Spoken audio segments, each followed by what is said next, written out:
Well, good evening everyone. I hope you've had a great weekend. We're about to end the weekend, in the best way possible, with a comfy Victoria 2 DoD fanfork stream as Spain. Continuing this campaign. This is session 5, isn't it? Yeah, this is session 5, I do believe. So, welcome everyone. We're back. Back to one of my rare streams, because I'm streaming so infrequently lately. Just, it got me thinking, you know. That balance between editing videos for the main channel and streaming, you know. How do I choose to spend my evenings? But yeah, welcome everyone, hello. Hello, hello, hello.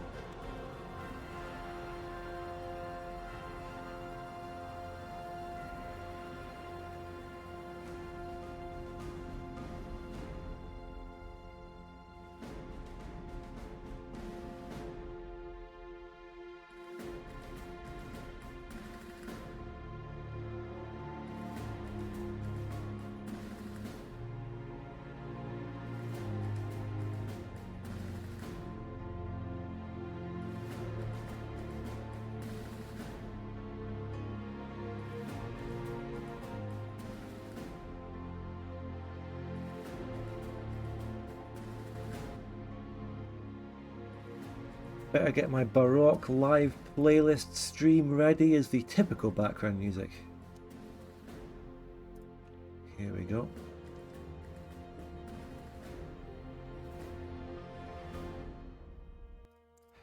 Alright, yeah, hello everyone. Thank you for saying that about the OpenTTD video. So, I released the third OpenTTD fully edited video on Friday.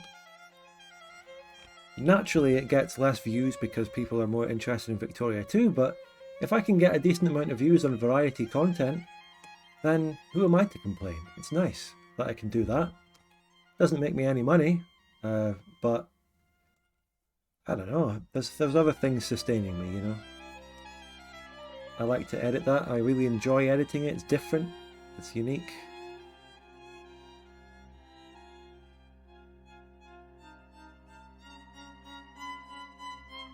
Yeah, it's very fun. I haven't played it lately. We aren't really playing it that much these days. I mean, the thing about OpenTTD is that, I mean, it doesn't get as much views as my Victoria 2 mainline content, but it generates a lot of interest in the videos for the people who do watch it and like it, right? And people are always asking, you know, when I release a video, people are asking, when's the next OpenTTD live stream?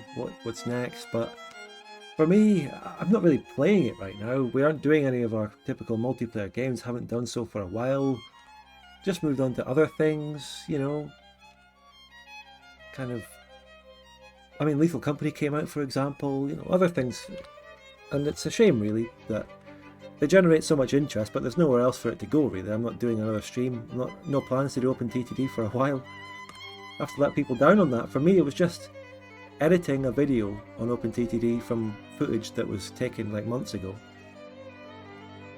Just because I wanted to edit a video and I thought it would be really good. And I noticed a lot of people even joined my Discord over the past few days with that sort of interest in OpenTTD, but you know, for me it's very much a side thing. Victoria 2 is the focus. I'm streaming that, here we are. The OpenTTD are very nice videos on the side, and we've now got 3 OpenTTD videos under our belt, a nice trilogy. I don't have any specific plans to make the next OpenTTD video. I don't know what session I would edit it from. There aren't any sessions other than the ones I've edited out of already that stand out to me as amazing ones that have an amazing story. But there is a lot of good stuff in there, maybe spread around the others. So, but I mean, I don't have any plans for the next OpenTTD video. It's probably going to be left at a trilogy, at least for a long time. So there you go. I hope you enjoyed the video though. Don't expect that much more OpenTTD content, either streams or videos, for a while however, I'm afraid. Zeus here is asking me a big question about Victoria 3, and you know what? I don't want to answer it. I know you're interested in what I might want to think, or what I might say about Victoria 3, but I hope you can understand that topic has exhausted me, and since I released that last video, I thought, you know, that's it until the big expansion that comes out in March. We touched on Victoria 3 a little bit on my discussion stream with PieChucker. Hello Superstar.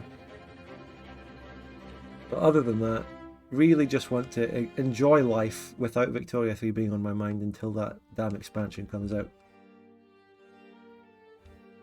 You know. You can glean the answer to that question from everything I've previously said about the game anyway, come on.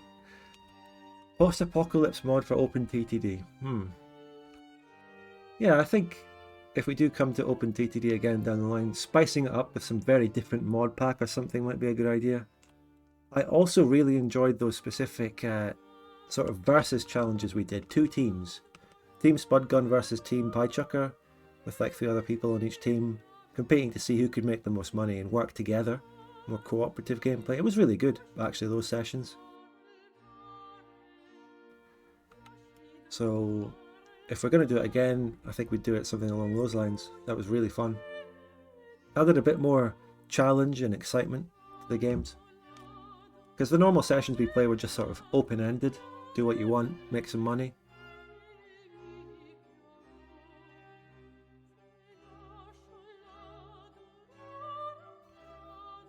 But anyway, if you're not interested in the OpenTTD content and you're here for the Vic 2, don't worry. I've been talking about OpenTTD for the past 10 minutes in this stream, but we are here to play Victoria 2, remember. And we will be continuing this very nice Spain campaign and DoD fanfork, which, again, is one of 2 main single-player different DoD mods, the other being HPM DoD, which is more of a sandbox, which I wouldn't really get so much enjoyment out of the sandbox version because I've played Victoria 2 to death in single player, whereas the DoD fanfork really speaks to me because it adds a lot of great storylines and event chains and different stuff into it. So here we are again, you know. And after this Spain campaign, I'm already planning the next one, which is going to be Gran Colombia. However, I'm hoping before I play my next fanfork campaign that I can do a Spore campaign, but that's really dependent on you.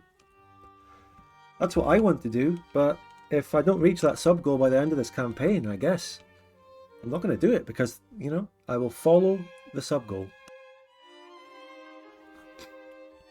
Just around Christmas, when we were grinding on that, you know, on the grind, the December subathon, because I think there was a discount in December or something, I reached about 200 subs.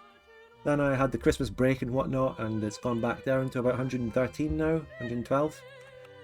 So I've set the goal. I'd really love to do a Spore campaign. So the goal is 200 subs again, and I'd love to get back up there. Back up 200 and get a Spore campaign on the go. But as I said, it's down to you. It's not up to me. I can't gift myself, you know, 84 subs or whatever. Well, I could. It's good money laundering, but... Anyway, hello Brady and Doomlord and everyone. We will get into the campaign soon after our customary long intro.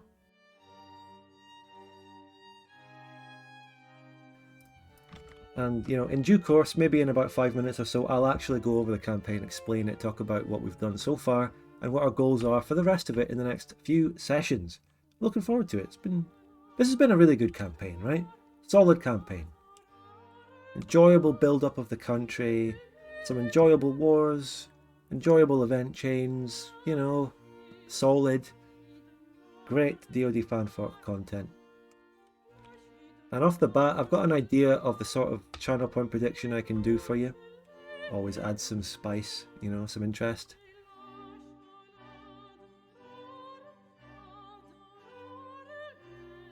Otherwise though, I hope you're doing well, and upcoming content on the main channel, of course, Bavaria Part 18 coming along nicely. It's building up. I've already planned out where the episodes will begin and end for the next, you know, 2 or 3 episodes as well. It's all going well. I'm really hoping I can get Bavaria Part 18 done by Friday. If it's not Friday, it'll be like Saturday or Sunday at the most, you know. But as always, I'll keep you updated on the progress of that as I go, if there's going to be any change to that. But I'm hoping to get it for Friday. Editing is going really well. It's fun. It's going to be a great episode. Well, let's hit the play button, shall we? Yeah. Plan over the American Empire we've got for now.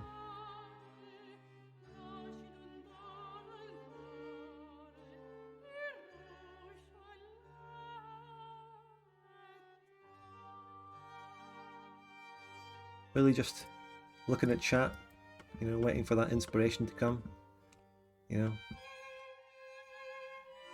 waiting for something to talk about. But if chat doesn't give me anything, we'll get the game underway very soon. I'll give you a minute.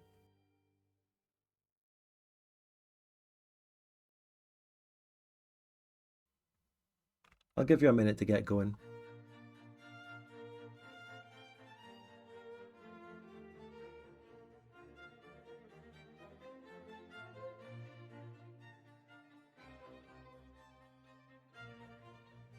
These single player streams that I do are very much, you know, it feels less like it's really, the relationship is very close to chat on these streams. It's really a lot about the dialogue between me and the chat in these streams. That's what I've come to realise. That's what makes them good. Really close dialogue between me and chat, and it's obviously not what I can do in my multiplayer games so much. And I like it. I like talking to you all. It's really fun. Thanks for the bits. Well, I gave you a minute and people said absolutely fuck all, so let's explain this campaign. We started as Spain in DoD fanfork, and the start is somewhat similar to the typical Spain that you're used to in regular DoD that you might have seen in multiplayer and videos. We don't immediately start at war with the Grand Colombian Alliance, which doesn't have all of it. We actually start with this whole region here. But the Grand Colombian Alliance sort of, you know, the northern half of Gran Colombia. And then we fought a really interesting, good war against them, including some battles along the weird linked provinces of the Panama Canal region, down here in Andagoya, as it's called. And then we beat them, and then there was the viceroyalty of this one breaking away, Quito, interesting stuff. And as always, throughout this campaign, we've been building up the literacy, focusing on that. We also started off with a really good basis of industry, so that's going well. Always in Victoria 2, the satisfying thing is building up a country, watching your numbers go up, inputting a little bit of guidance here and there with national focuses. Holy shit, chat. Wow. Anyway, so I really like that, very satisfying aspect, getting that literacy up. We're nearly at 50% literacy, which is nice, and as we head forward, that'll hopefully grow even more. You know, we used to have a plus 30% boost to fucking culture tech research earlier in this campaign, then we lost it. We've also got another bad modifier, the Fueros issue right here. Admin efficiency minus 10, culture tech research minus 10. This is the ongoing potential civil war thing building up through the event chains. And I'm very curious as to where this will go. We're sticking with the more reactionary element of this event chain. Because, you know, we believe in the old traditional monarchy and getting all the colonies under the crown and all that. That was the lark.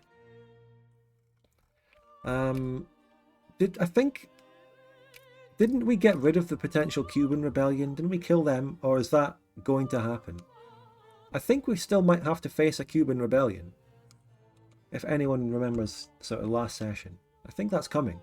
We killed that Castro guy, who's a sort of one of the main characters of DoD fanfork, Castro. Leader of the Grand Colombian Civil War revolutions. And when I play Grand Colombia, I'd absolutely love to play and get him and go through those event chains as him.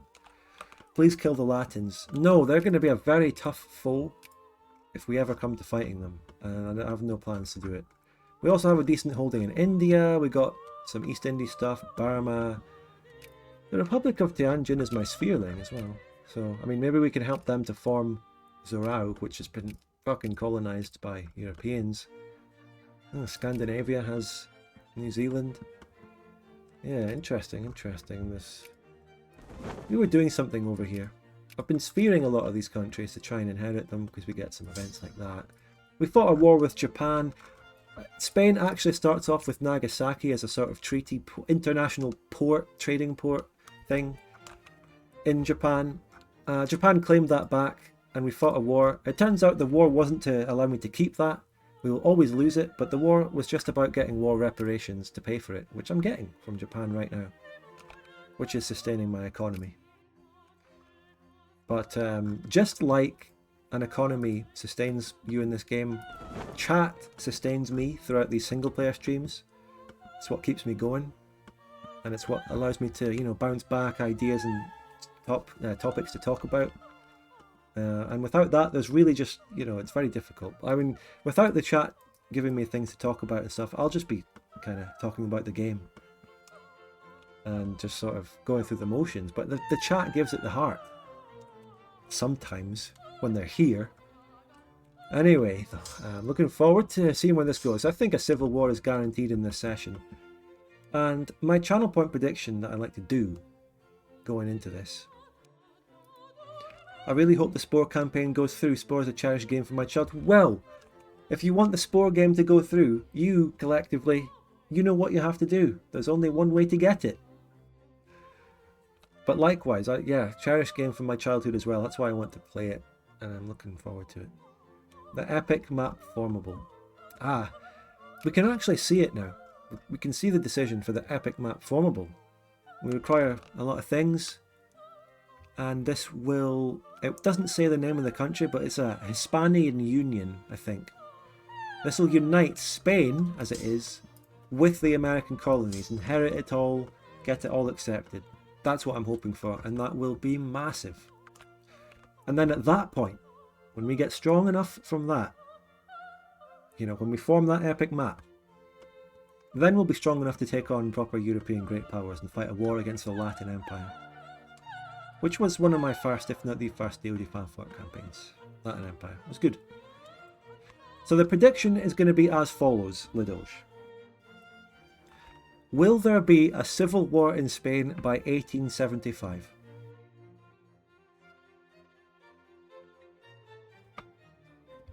But should that include 1875? No. I think by 1875 means the 1st of January 1875. If the Civil War hasn't happened by then, that's a no. That's what I mean by it, okay? You cannot claim there's ambiguity there because I've actively stated what the deal is, okay? Will a Cuban rebellion count as part of that? No, because a civil war is a civil war. A colonial uprising is different. Thank you for that question.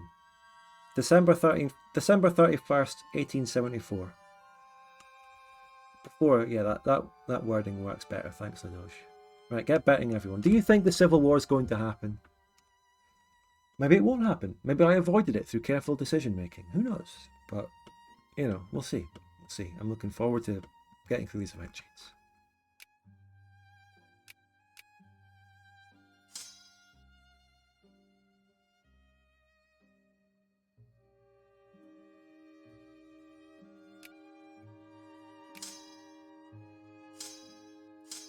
Comfy 30k stacks are being built in Europe and elsewhere.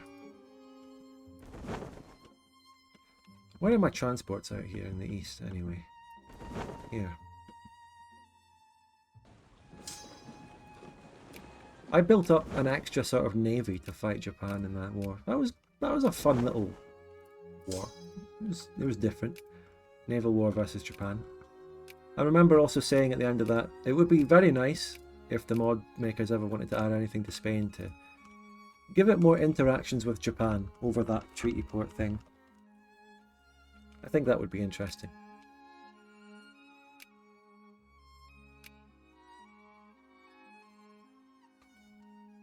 So when the channel point prediction is finished, we'll unpause and see what happens. Get your bets in. Is it going to happen?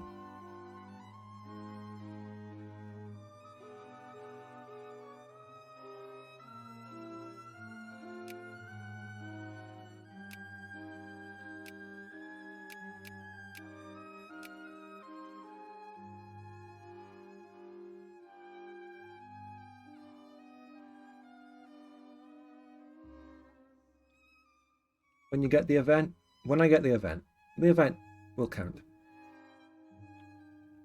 But that's the channel point prediction done, so without further ado, let's unpause. That was possibly my shortest ever intro, you know, I only did 23 minutes of intro chatting. We're speeding through this game this time, oh my god.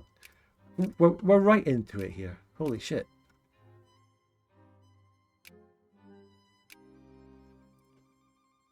You know, I've saved everyone's attention span. We're rapidly speeding through the game on speed 2 now. At record speeds.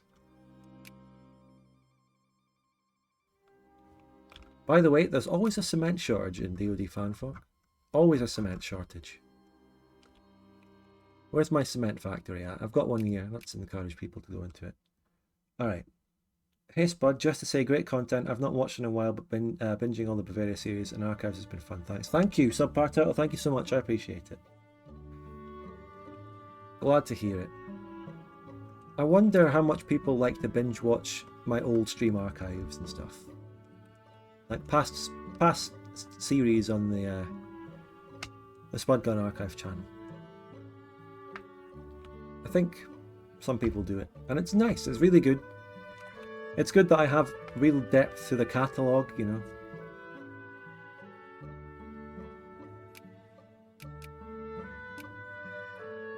I just rolled a general. That was some good channel point predicting we did last session. General stat rolls. That was good. We'll do it again later.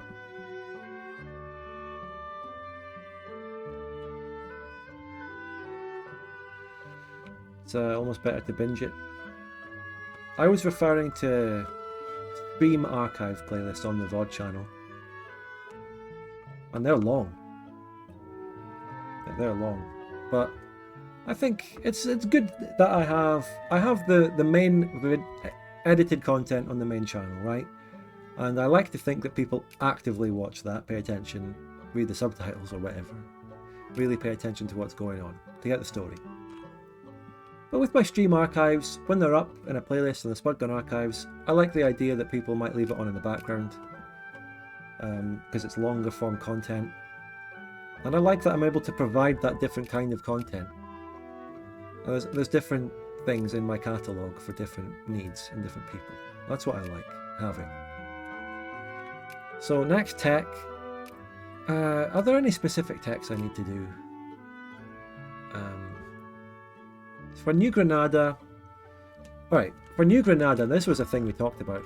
In order to get this Viceroyalty and get the Granadan Pops accepted, I need to colonise these 2 cores of Granada in here. That's all I really need to do. And I wonder how intentional that is by the mod makers, because you'd think the requirement to have New Granada would just mean having the whole Viceroyalty under your control or whatever, as it is. Do you think it might be a slight oversight by the mod makers that you need to have colonised land in order to do this? I mean, when you think about it, what difference does it make that I need to get some random jungles without any of my people in it in order to actually get this land really integrated? It doesn't make any sense. You know, and you're required to have a couple of techs. I got those techs. I didn't lose any of this land. But the real bottleneck to it is colonising 3 provinces that require colonial power, actually, that I don't have. I'm able to colonise it, I just don't have colonial power. But anyway, for that reason, actually, the next tech I'll get is a navy tech, so I can get ironclads. I don't really want to do any culture techs right now while I have the penalty from the fueros. I'd rather avoid that and get a naval tech so I can get ironclads. And then with ironclads, I can skyrocket my colonial points and colonise. Oh god, Viceroyalty, are you okay? This Viceroyalty has built a massive navy, by the way. And a decent army. Unlike, if anyone remembers, the Viceroyalty in my Spain TGC playthrough. Oh my god. In the chat, let me know right now if you remember that. Who was there? Even the VOD crew people. Who remembers the pain and suffering of my TGC attempt at getting the Spanish Empire? Which, by the way, I do want to go back to. I'm absolutely determined to get the Spanish conquest in TGC. Because I'm going to be honest, you know, it's easier in DoD fanfork to reconquer the Americas, right? It's railroaded to happen. You're meant to fight the war against Gran Colombia, but in TGC and in vanilla, just vanilla Victoria 2, it's really against the timeline. It doesn't happen historically. It's not meant to happen. Spain would have absolutely no chance at going back in and getting that in real life. And that's why it's such a challenge.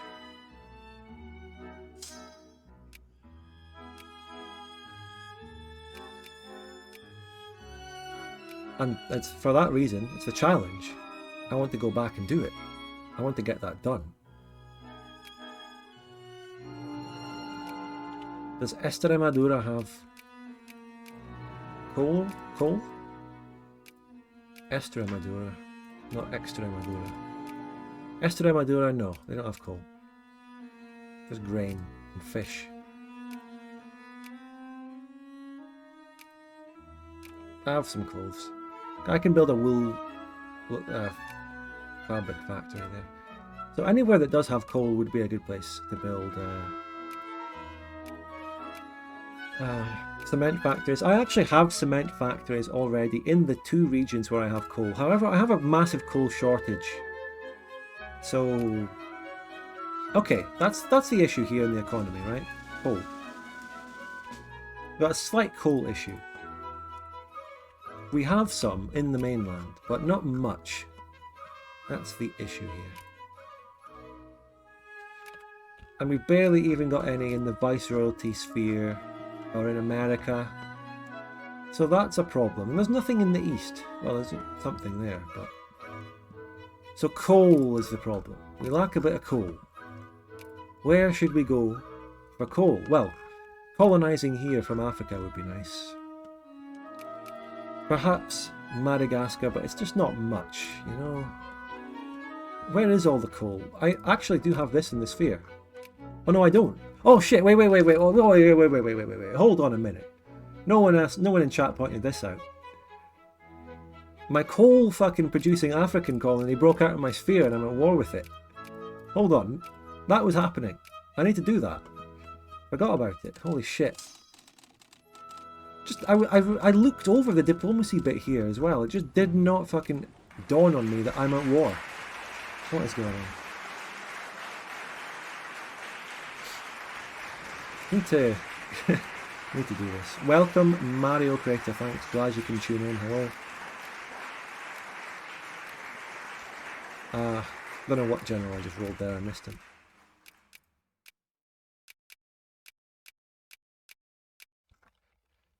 Right.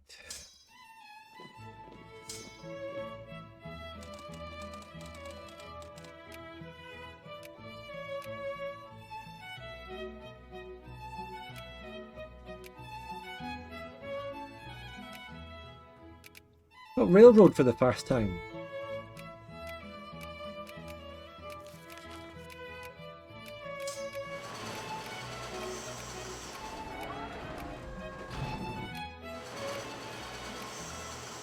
So I'll prioritise building the railroads in the home country and then gradually, you know, get it out over the Americas.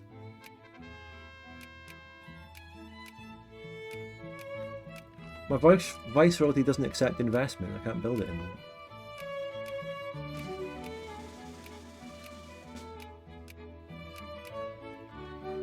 Right. Oh my god, the attrition. Holy shit. I lost like 6k.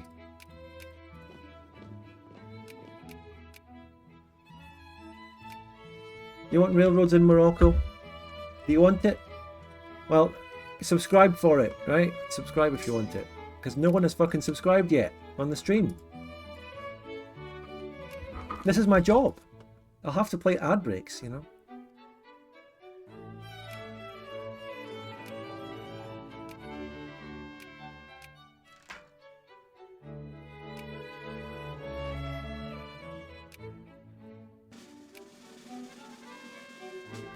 Maybe I will.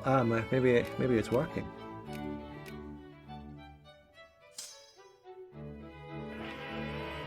Right. I thought you were gifting a sub to that guy, Doomlord. D00ML0RD, the one gifted a tier 1 sub to Puff Feast Cloud.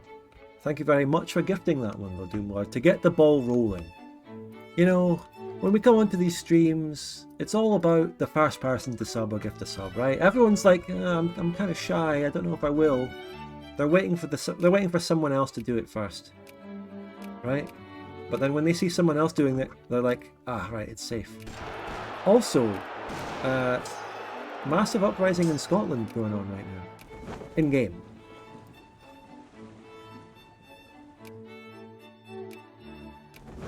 Yeah, this will break the ice. This will open the floodgates of subs that I am about to receive, no doubt. So Scandinavia, I mean, Scotland has broken away from Scandinavia, well within the dual monarchy sphere. So the dual monarchy is joined to make sure Scotland gets independent. That's interesting. Hey, there we go. Okay, railroads in Morocco. The capitalists already started building them, unless I just did. I can't remember. There you go. Thank you so much for subbing, Mario. Appreciate it. You tier 1 sub. You got access to all the amazing emotes. Also, I want the Spore campaign. Alright, well. I hope you don't have to be... hopefully enough other people want the Spore campaign that it's not just you carrying the sub count.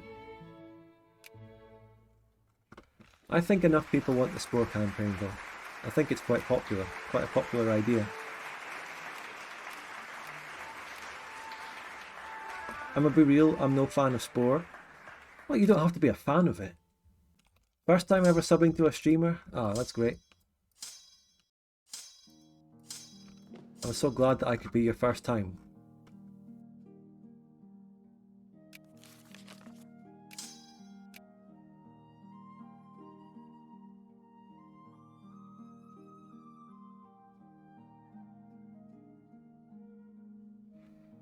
How close are your viceroys to being GPs? The viceroyalty of New Spain won't be. This one won't be. No, we're fine. I've said this before, but if they ever do become close to becoming a great power, all I'm going to do is tag switch. Well, I don't even have to tag. Yes, I do have to actually. I have to tag switch over to them and take away all their prestige. That's all I have to do. And I think it's very reasonable to do that.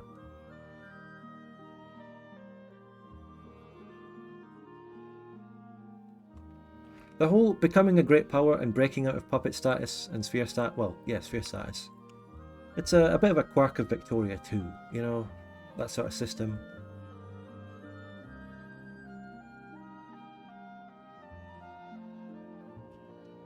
If a Dominion or something was going to break out of being a Dominion by becoming strong and prestigious, it would be a sort of process. It wouldn't just be an instant, oh, suddenly broken out, you know?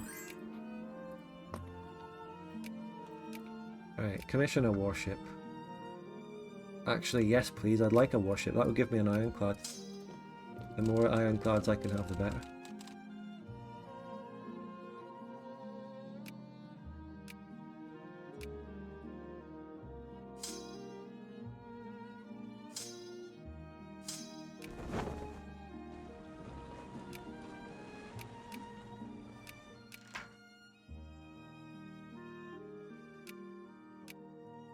Plantaginia is genuinely the most annoying country to play.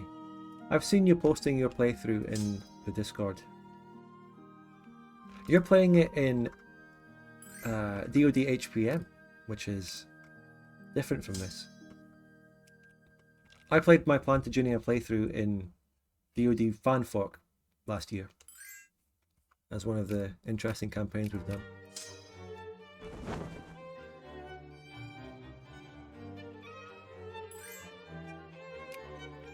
And yes, you did just trigger the secret hidden Plantaginia command in the chat. Yes, that did happen. Your eyes aren't deceiving you. That's text from the intro of the American Bloodbath.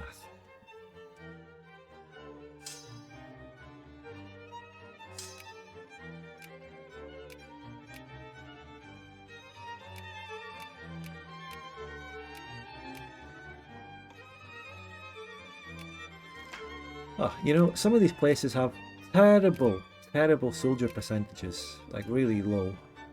We really need to get some of them up.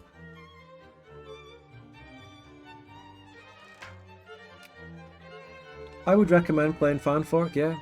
Not to take away from DoD HPM or anything.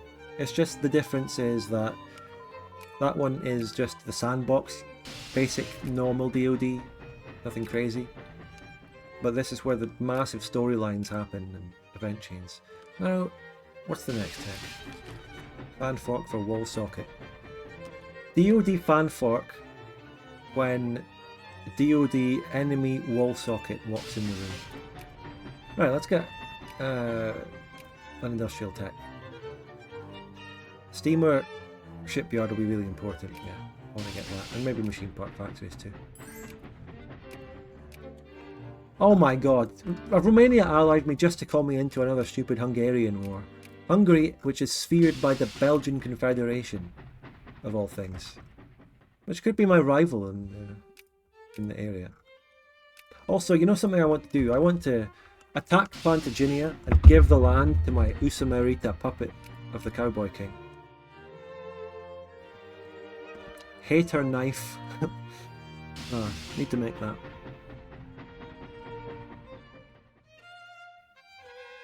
Oh shit.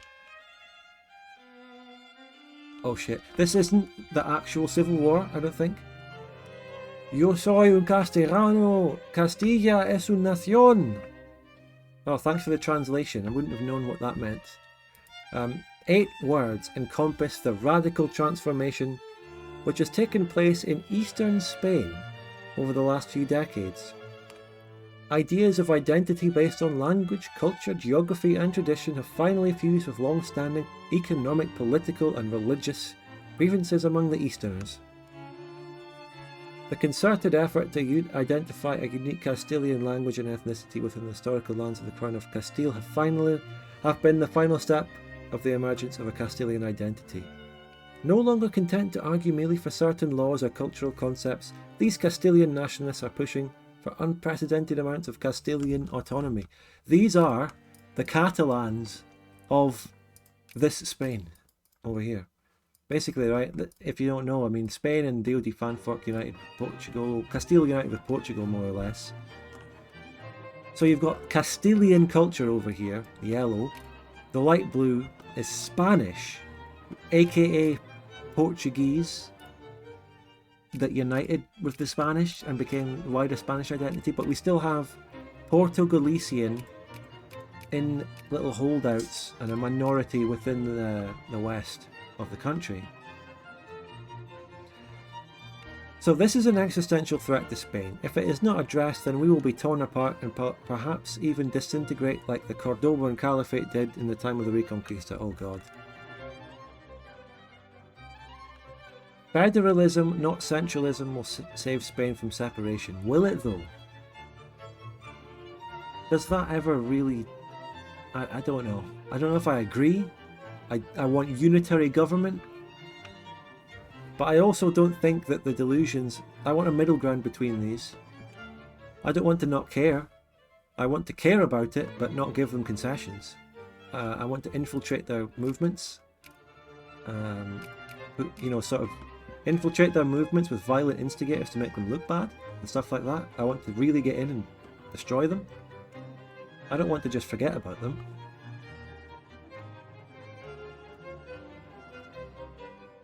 This might seem silly, but federalism just gives all these different countries loads of cores. I lose Castilian as accepted culture. Which I do anyway. I do that anyway. And this gives a load of cores, but... Castile will gain a core, Granada will gain a core, Andalusia will gain a core, Asturias, Castile will gain cores. Well, that happens either way. That happens either way, but fuck it. I'm not giving them federalism. We're going to be united behind a strong fucking crown, and that's the end of the story. That's the end of the story. That's what we're doing.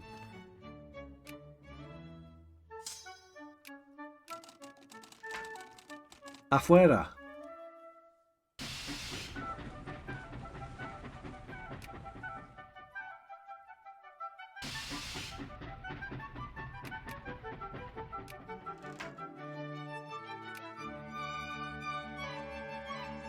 You bet against the Civil War happening. Well, where do we get the coal? I could easily just... I mean, I've re-speared that African country with the coal.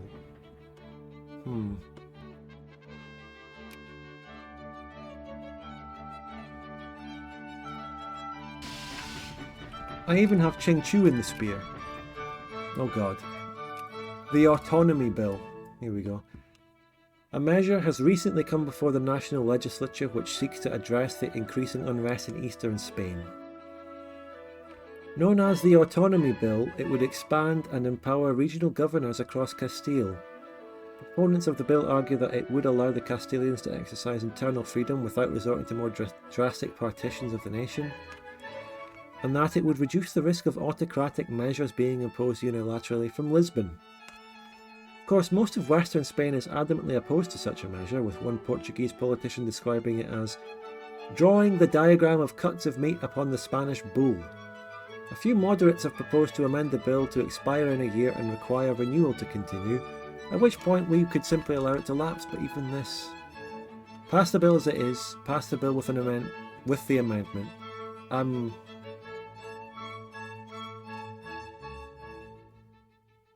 The moderates have proposed to amend the bill to expire in a year. So this means that it would expire, and that means there would be no legislatures, or... Yeah, I want to add the amendment.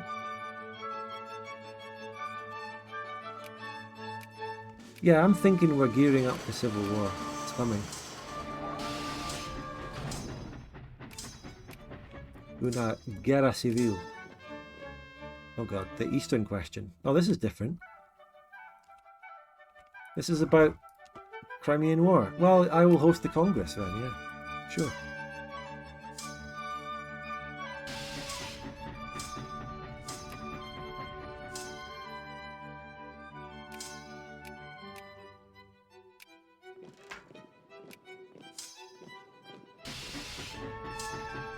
Wait, I've lost troops. Why did I lose troops? Why have I lost loads of armies? All the soldiers in Asturias have disappeared. So I just lost soldier pops? Is that how it worked? Burgos region? I guess I just lost soldier pops. Is that what happened? Huh, interesting.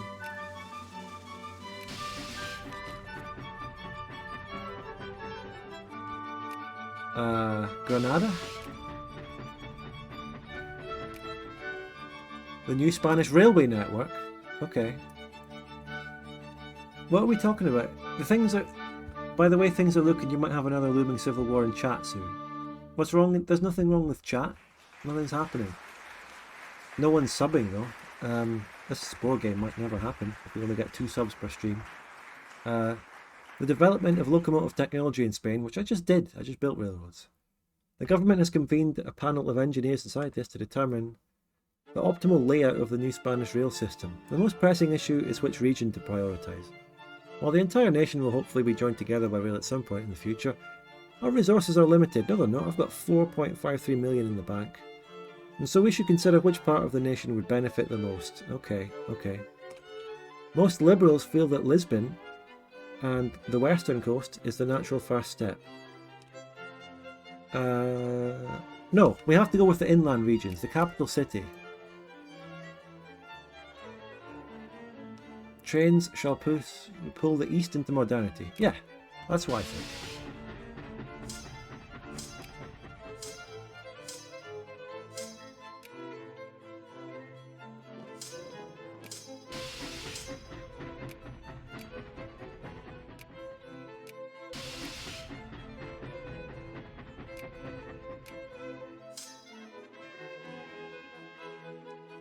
Patani, I don't give a single fuck.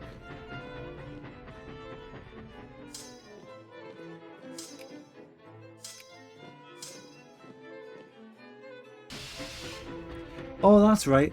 Yeah, that's right, escalating odds. I lost soldier pops when I lost Castilian as one of my accepted cultures. Thank you, yeah. I went for the expiry date ready. No one backseat or tell spoilers if you know the mod or anything like that, by the way. Just a fair warning. You can advise me as advisors very lightly, but definitely answer questions when I actually ask.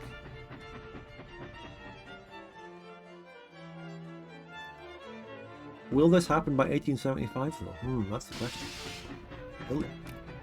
And will I get a Cuban uprising? Oh god. Planning for the Congress? Well, I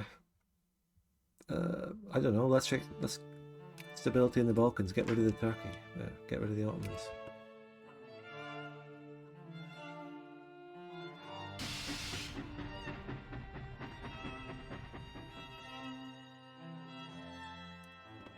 Did I lose Eastern soldiers as well? No, but I am taking... Yeah, I did actually. I'm taking a stack back from the east to deal with this civil war. I think that would be prudent.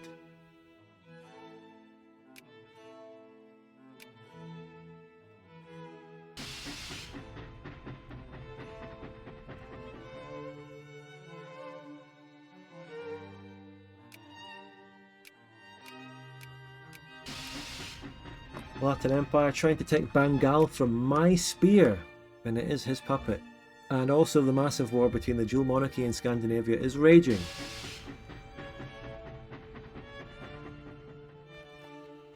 Let's see the battle.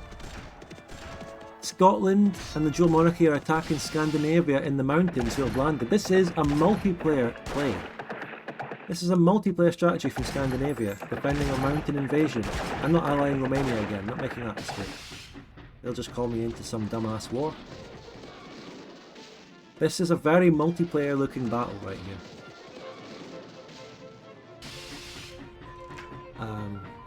I just got sulfur in Tangier, wow. Next tech, do we have... How long do we have to wait for fucking ironclads now? Oh? Wait. I need to research screw-propellered steamers, which I do. Wait. I need to invent screw-propellered steamers. Wait. Huh? Minus 100% chance have not invented screw-propelled steamers. Minus 1% have not... Okay, I do have screw-propelled steamer, yeah. It's actually high-pressure steam engine that I need. Okay, I need to research that to get ironclads. Oh shit, okay, fine. I get it now. Got you.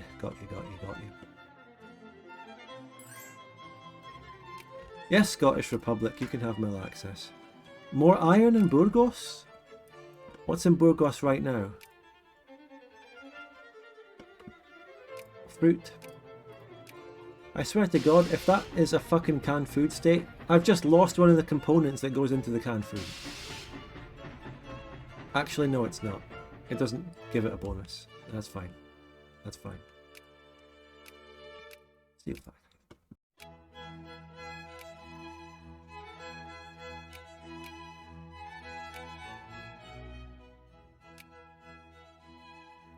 Well, we've made it to 1872 and we're getting through the year. Hasn't happened yet. Oh, Scandinavia has invaded the south. They have invaded the south of the dual monarchy. Why are they down there? What is going on? And they're losing. Formation of the Liga Castellana. Oh shit, mierda. Castile has continued to chafe under Spanish rule. This civil war, this uprising of these people, very contrived. Anyway, Castile has continued to chafe under Spanish rule. Because I thought the political differences with the Fueras or something was going to lead to it. But there's just this supposed massive uprising of Castilian people who used to be an accepted pop. But to an extent it makes sense because all the wealth of the empire and all that is coming from the coast, with the Lisbon elite. That Moth Prophet gifted a tier 1 sub to Joe Boner. In the early... Thank you for gifting that sub to Joe Boner. But earlier in the campaign, I specifically went with the East, right? That Moth Prophet gifted a tier 1 sub to RPC Madrid. I _ prioritised them because they were more reactionary. And now they're just going against me anyway. For cultural reasons. That Moth Prophet gifted a tier 1 sub to Alvaro2352. So, thank you so much for gifting 5 Moth Prophet. Appreciate that very much. 5 subs closer to That sport. Moth Prophet gifted a tier 1 sub to Rezauda. Never lucky? Well, Carlos, you have to make your own suerte. That Moth Prophet gifted a tier 1 sub if to you want a Arcadia. sub, you can't just sit and wait for someone to gift it through anonymous or random gifts. You have to do it yourself. Right, so what's happening here? So, this Castilian historian turned politician and author of the infamous Jimena Chronicles, Alberto González. Is Fat Guy Castellan? He's Argentinian. Aro Calix, you're perfectly capable of subbing yourself though. It's not fair. So's Augie. It's not right. The people that Twitch chooses to gift the random subs to should be people who can't afford it, whereas the people who have subbed before should be deprioritised because it knows full well that they should still be able to sub again. You know? Unfair system. So he's formed the Liga Castellana. This group seeks the restoration of the medieval crown of Castile as an autonomous kingdom within Spain, as well as the defence of the Fueros, who I fucking supported. I supported the Fueros. I supported them. You should have to connect your bank account to get free subs.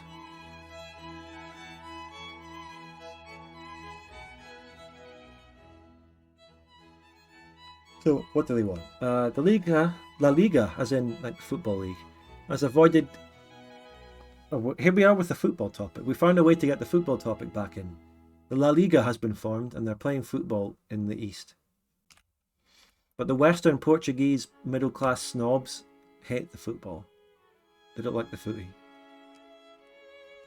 So they have heartily endorsed Castilian nationalism, and their entrance into mainstream politics has in turn further spurred the ongoing Castilian cultural revival. Plays, books and songs in the Castilian language have become symbols of La Liga, and Gonzalez has even begun to give presentations on Castilian culture in foreign universities. If we do not solve the Castilian question soon, then La Liga may become powerful. Oh shit. Gonzalez.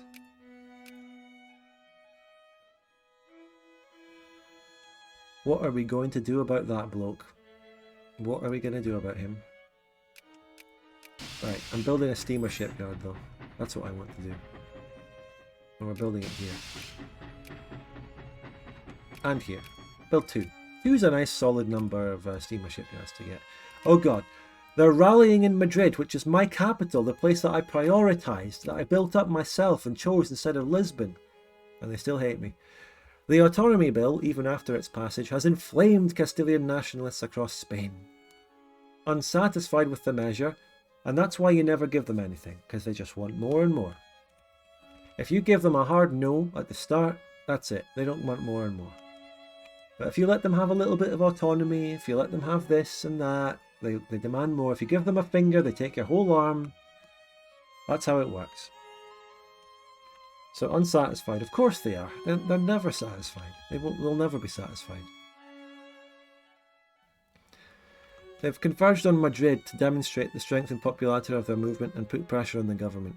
From across the east, Castilian activists, yeah, they're being bussed in. They're being bussed in from unknown locations. Politicians and patriots have gathered in Madrid in a massive, organic display. But it's a massive display organised by multiple Castilian political organisations. The event energised the opposition as well, with many hecklers and counter-demonstrators arriving to denigrate the Castilians and show their Spanish patriotism. Okay. The resulting, and they were organic. Those ones were organic. Definitely not sent in by my government.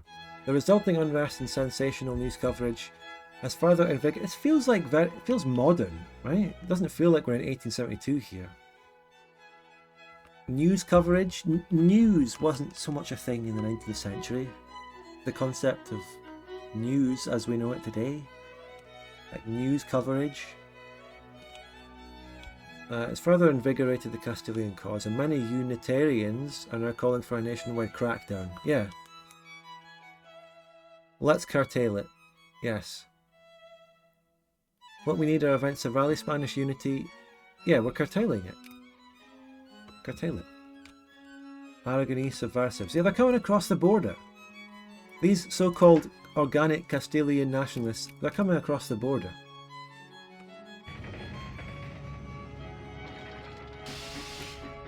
We know exactly where these so-called movements are coming from. And one place only. The Latin Empire, which is now at war with the dual monarchy. The Anglo-Burgundian War. Is the Latin Empire in this somewhere? They have to be. Yeah, they are. Are they?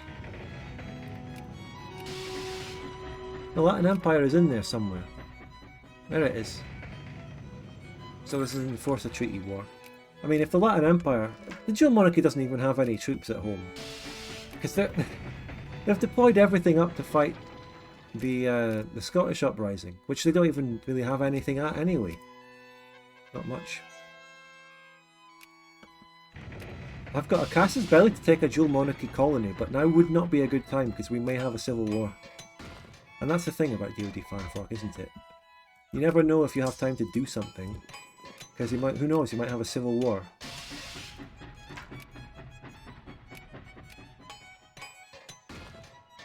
Aragon, pseudo-Roman Empire. Ah, well, the storyline in DoD fanfork is very different from even normal. Senor, turn on the TV. We haven't invented. Turn on CNN. There's a pro-Castilian uprising in Madrid. Check it out. Turn on the TV.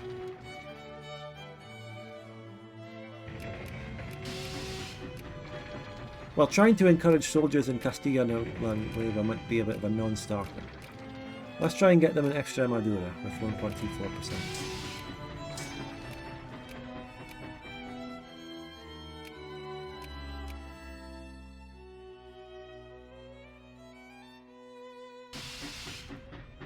Yeah, there's no way the dual monarchy wins this. So yeah, the Latin Empire was originally the crown of Aragon, and they consolidated and formed a map with Italy, united with Italy. There's documents. Check out the DoD fanfork Discord. They probably have lore on there.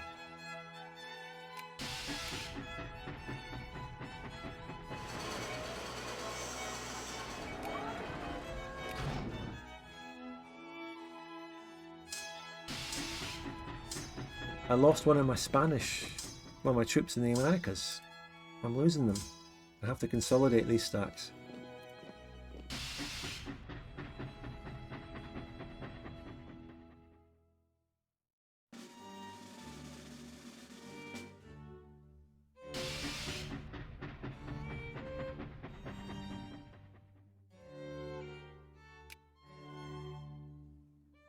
Oh shit, this is big. The Treaty of Fontainebleau.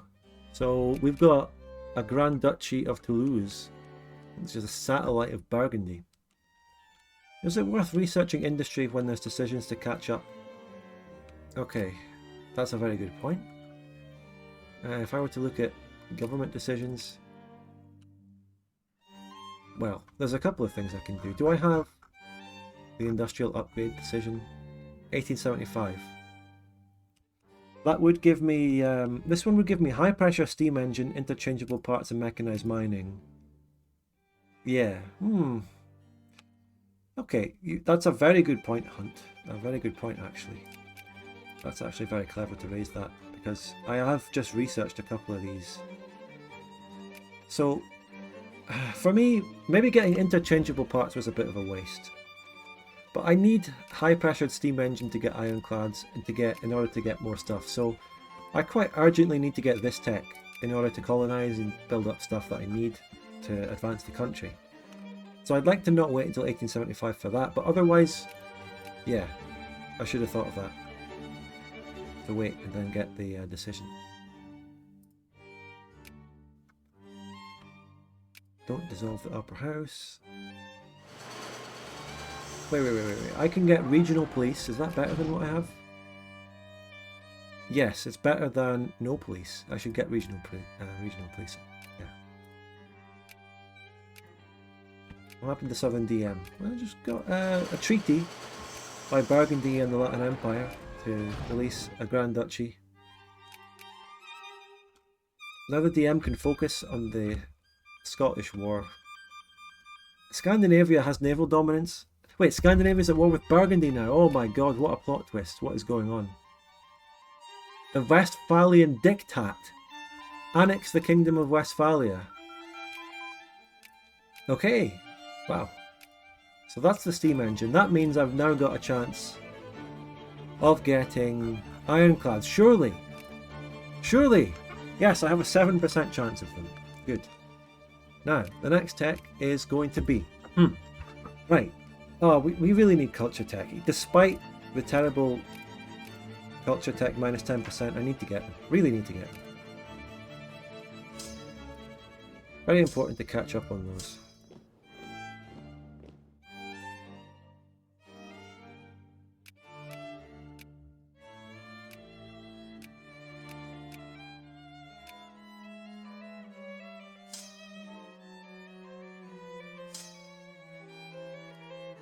I need another transport fleet in the east. I wonder if I can make the steamers this time. Pa-fucking Tani! Oh god. Patani? Really? Like, fuck, I don't care. Patani.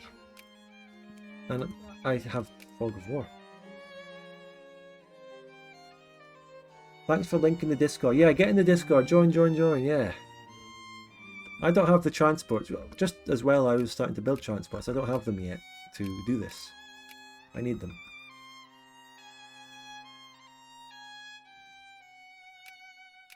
I think maybe if I called my puppet in, they would be able to get mill access and walk around, deal with Patani. Ah, no way. The link doesn't work for me. What?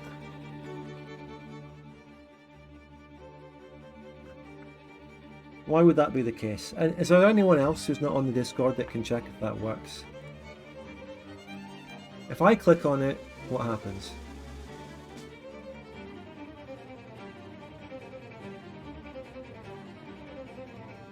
Wait, okay, right. I recently lost my Discord Nitro boost briefly.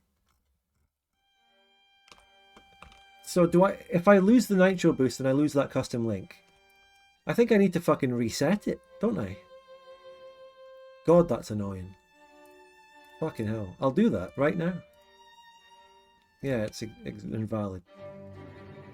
See, that custom link called Spudgun Official is from boosted server to level 3. So I recently lost boosted level 3 for a brief time, and then I got it back. So during that time, it gets rid of that. It should just automatically give me the fucking link back. Right? Come on. Fucking Discord bullshit. And now I don't even know which fucking setting to go to find the link. For God's sake, where is it?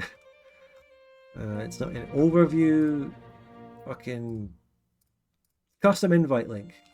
I need to turn streamer mode off.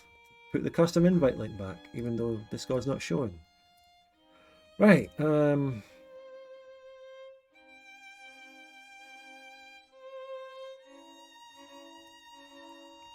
alright, that's it. It should work now. That's it. Right, better get streamer mode back on, or else people don't know I'm streaming on Discord. Alright, it's back. Okay. Alright, ladies and gentlemen. I invite you to try that link again. We're back. Back in action. It's good that you pointed this out and we managed to sort it. It's a pretty good thing. I mean, I use the same link in my video descriptions, so maybe people have missed out on joining, although a load of people joined my Discord over the past few days, despite the link having been lost. And I think people joined it off the OpenTTD stuff? OpenTTD video? Wait, I'm going to check something very small and unimportant. I'm checking if in my recent OpenTTD video, which link I put for the Discord. Ah, I put the new link. The new video has the new link, and seemingly lots of people joined the Discord off that. So that's weird. Ah, maybe they joined off my YouTube profile? Very difficult. I don't know. Strange.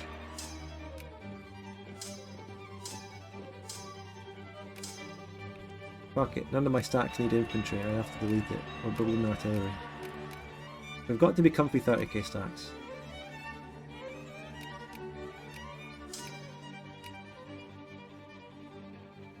We're getting through 1873 now and the Civil War hasn't happened yet, so there is still a chance. Yes or no vote. I can't remember which one. Yeah, no voters. There's still a chance. You never know.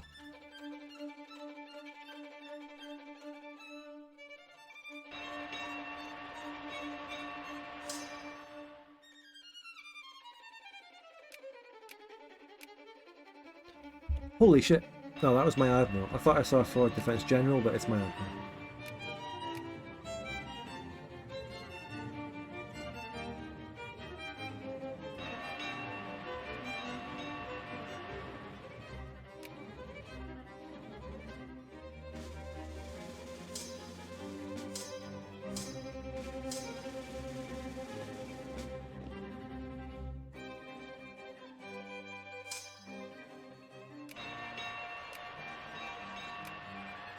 Where the fuck is Setúbal? Anyway, my steamer transports are in fact being made. Very nice. Bit of a rally point issue though. I built them in Africa, so some of them have gone to my European rally point. I need them in the east. I'm at war with fucking Patani. I need to deal with that. I need to transport the guys over there. Duchy of Teschen? Fuck off.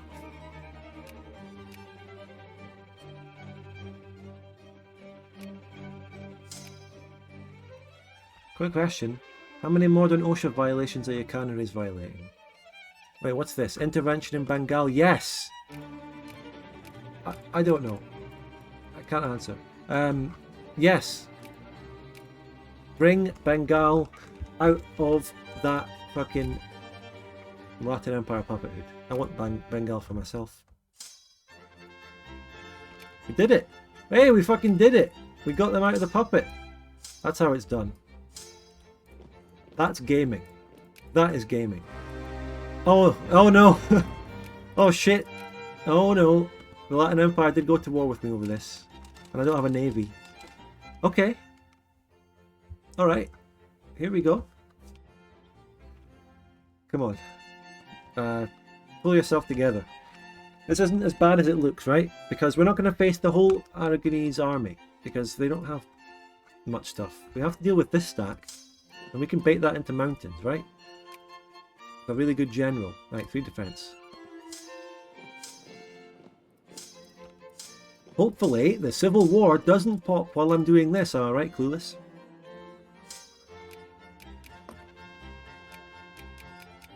All of my allies have come to my aid, all my friends in this time of need. They're all coming in. And I am going to call in, well, the Indian puppet got called in by default, and they're going to siege down Aragonese there. Wait, I just fucking realised this Patani war, I've got the stack in Burma that could deal with that. This whole time. Don't need to transport necessarily. So yeah, I've got no navy, but I've been waiting for ironclads. Right, they're going there. I'm going to bait them into a mountain attack. Or a hill attack. Ottoman Empire Alliance. Sorry about hosting a council to get rid of your fucking Balkan lands. Join my war. Cheers. The Latin Empire is going down. I hope they realise the world of hurt that they've gotten into by caring so much about Bengal. Oh shit. There's my transports I'm trying to send.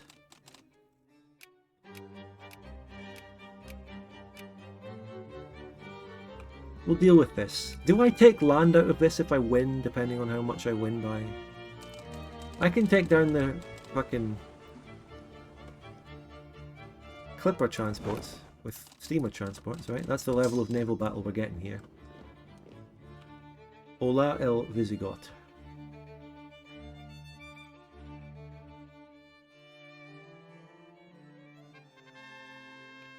I'll take Liberal in the upper house to get a reform. Is the Civil War scripted to fire? I don't know the mean time for it, and I'm not going to go looking back in... I don't want to go looking for it in files or anything like that, right? We're calling Bengal into the war. Here's what I'll do in a peace deal of this, right? I'm going to give Bengal cores back from fucking Aragon in the peace. Because, you know, that would significantly weaken Aragon. I mean, having Bengali land is very powerful. Oh shit, there's their actual navy. I'm not going to be able to transport much across here. Oh, I got that stack across. Right. A war of horror. An unexpected turn of events. Oh yeah, I need to go to the European land, you know, and I will mobilise for that.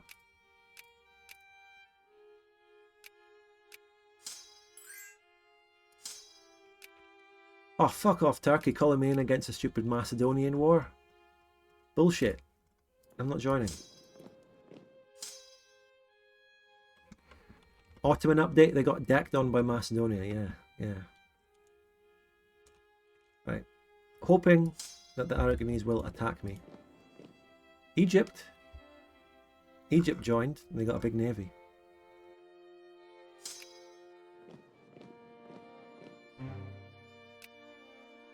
Oh, I don't quite have access to Patani here, actually.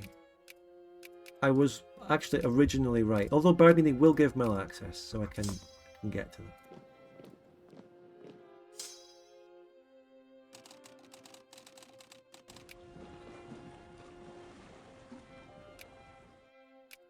Interesting times we live in. Right. The Aragonese attack. They attacked into my general with... Oh, the mill access memes in the game. Oh my god. Happened again. We need relations. Okay, attack this.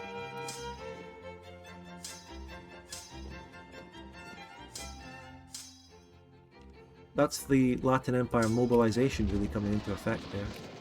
That was a huge victory. Follow up to Figuig. Oh, we better get there first, or else I'm in a -4 attack. Okay, I'm not risking. Wait. Change general. Something more flexible than a fucking -4 attack. Right, 1-1, I don't care. Anything but that. I don't want to risk it. Oh, I got there first, but you know, I wasn't going to risk that. Wasn't ever risking that. Hello, Pico Man. Right, we won that. Siege them down. Nice.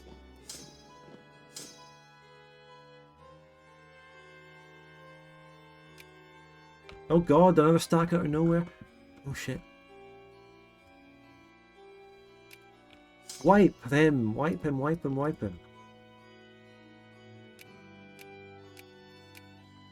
Right, quickly use that access to get through while it's there before it disappears. Oh, my puppet got completely wiped out in India. That's bollocks. Shitty, useless nation.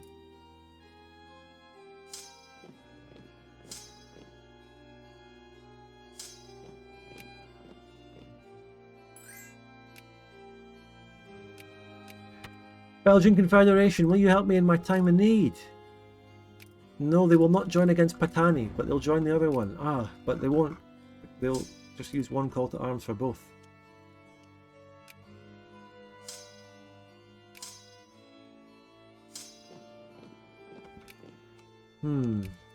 Got another stack coming in.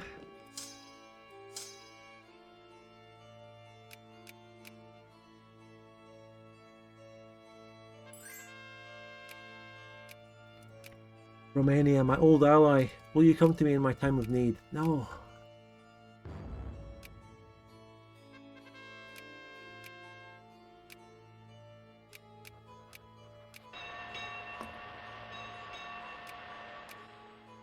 They've got 9 war score from battles? It's all my shitty AI countries. It's the battles against my fucking useless Indian puppet that are giving them this. Oh. Do you have any idea how annoying that is? Oh my god.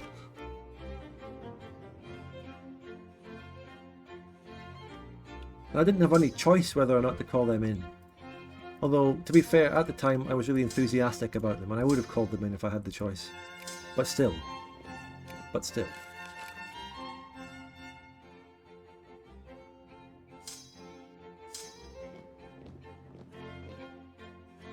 I just have to make up for it by winning loads more battles and sieging them. You know, sometimes you get annoyed, right? You know, I'm fighting a war against the Latin Empire, but the main combatant that I'm going to deal with is Egypt, of all fucking things. Right? Bit annoying. Not what I signed up for. Egypt. Anyway, ironclads are coming. Ironclads are finally coming out. Build the ironclads. And stockpile everything required in their construction. I want it out instantly.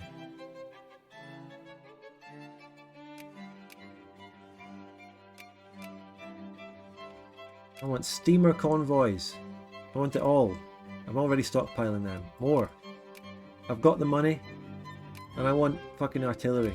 I'm already stockpiling everything.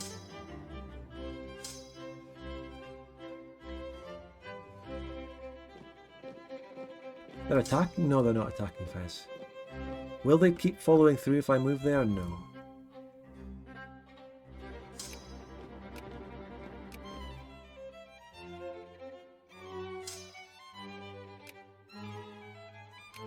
I tell you what though, a really good war goal to take would be the Basques. I have Basque accepted.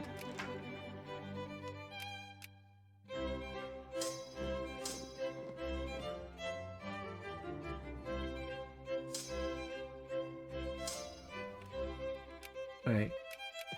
Oh, they attacked me here. I'll take it.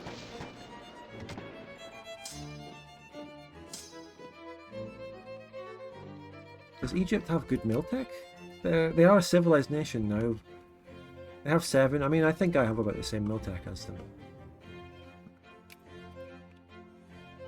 Oh, the Bengals won't join the war. They have a truce for now. Also, we're in 1874. The no voters... Maybe I'm jinxing you, but you're getting close. You're getting very close here. You never know what might happen. Civil war might be not quite happening yet, you know? You've got until the end of 1874. So, yes voters might be the ones getting very, very nervous right now.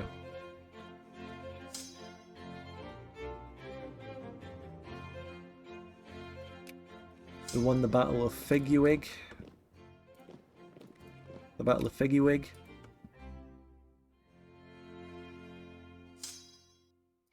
Oh, for fuck's sake! The mobilization moved my troops the other fucking way. Right, note that down for Obervik quickly. Don't let them do that. That's actually something that generally annoys me all the time. I just rolled a 4 defense general. Or was it just looking... I was just looking at the admiral and just the glitch of the time taken to switch between the things.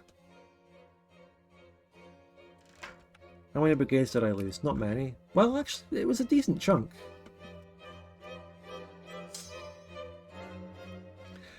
Must have lost like 10 or 15 brigades. What's my most attackish general? 3. Mr. Aquilino. In Castello.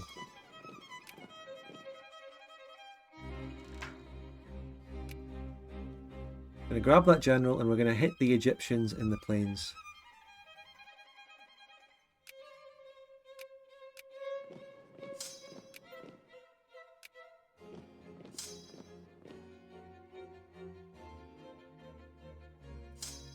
Wait. They were moving to Wazan. They're still moving to Wazan. That's a good place to hit them.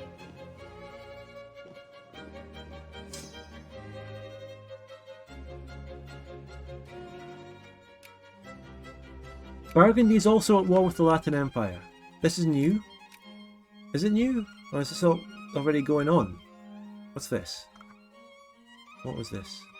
The Great Swabian War. Okay. Okay. That's pretty good news. Burgundy has gone to... Oh, I don't have any steamer convoys. What? Or canned food? Shit, there's always something. Where's my steamer convoys? Upgrade the production on those. And stop funding the Navy so that the steamer convoys do not go into the ongoing maintenance. 2 very smart decisions to sort this issue. Right, you come back up to Burma. This is intense, actually. Hey, they're moving to the mainland! The Egyptians are crossing the Rubicon! Don't let them do it. This all-out big attack here.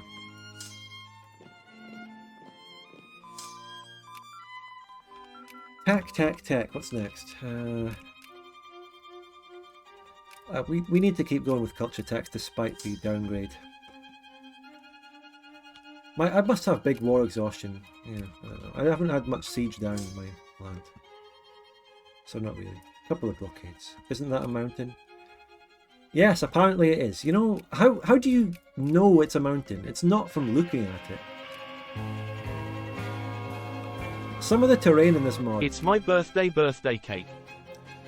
Thank you, Chad Todd, for the 7 months. Chad Todd, happy birthday, my friend. Happy birthday to you. What better place to spend it than here? Thank you so much for your ongoing support all the time. EU4 told me. It is actually bullshit, right? That these are mountains, right? I mean, I'm still winning the battles because of Egypt being incompetent. But they're not mountains on the terrain. The terrain map mode needs to be upgraded to be in sync with what it actually is in the province. They don't look right.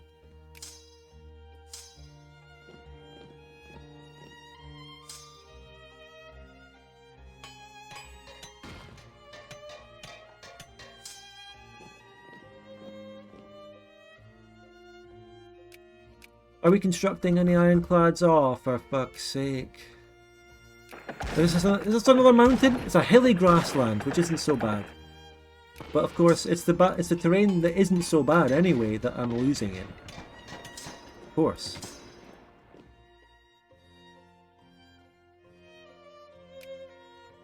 And then we go to an actual mountain. Wait, is this? No, this one that is clearly visibly a mountain is only semi-desert hills. It's all over the place. It's completely random. And they attacked me anyway, I got there first. It's mental. We need to change this. Fan fork.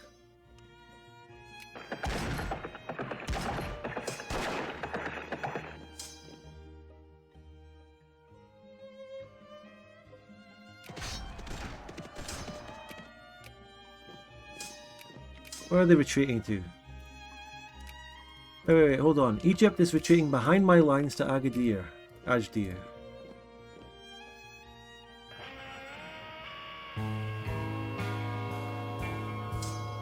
Second month finally spud do 4 salute. Thank you so much, Mr. Helmut von Moldy, for the 2 months. We're climbing up towards the very important spore goal. We're going to get there. The spore. Thanks for the subs.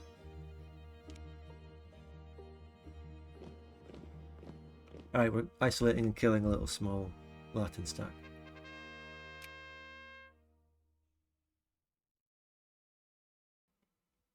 Oh, look at that! How are they still not wiped? What do you need to get a wipe these days?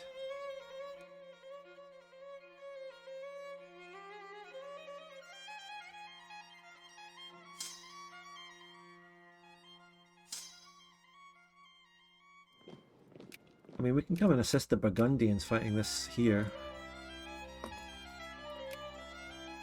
Take these guys over. Still not wiped. No wipes happen in this mod. Why is it so hard to get a wipe these days? We're down to no troops, no org, and they're just allowed to retreat with impunity again and again.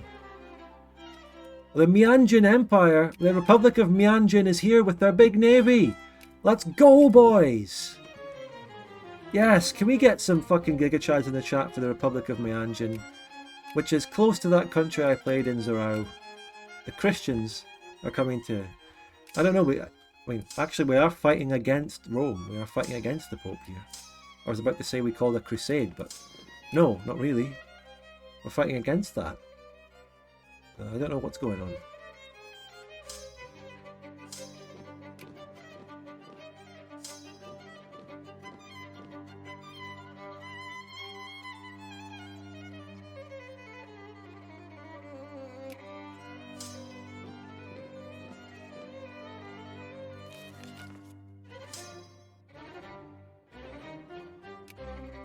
Oh my god, they're still not wiped. This is an absolute joke.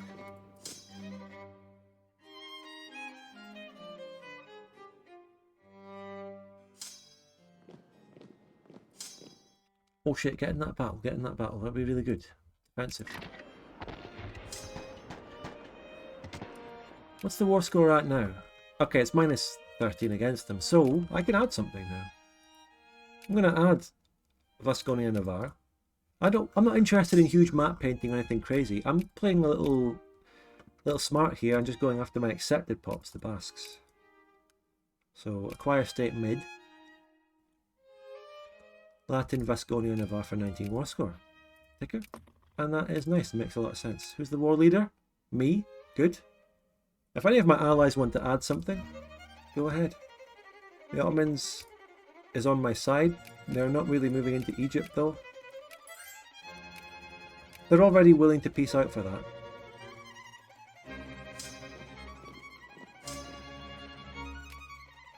Navarre, yeah, that Navarre, like with an RRE, is kind of French sounding. Dual monarchy alliance? I don't know about you. You're fucking a massive skill issue. They even failed to keep Scotland independent, despite the fact that Scotland broke away on basically a dual monarchy sponsored uprising, with Scotland in their sphere, connected to England with the full ability for the dual monarchy to just reinforce it. Scandi still managed to crush that and get it back. That is embarrassing. Absolutely just embarrassing. And I'm supposed to ally that? I'll take the alliance, but they're a joke. Yeah, we won that. Follow up to Agartha.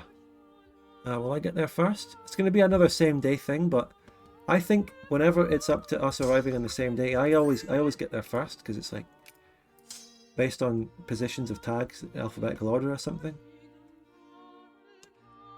Yeah, it would always be me if it is up here, if it's down to us both. And this is a -4. Yeah, look at the province, it's called Agartha. I don't know. I didn't write it.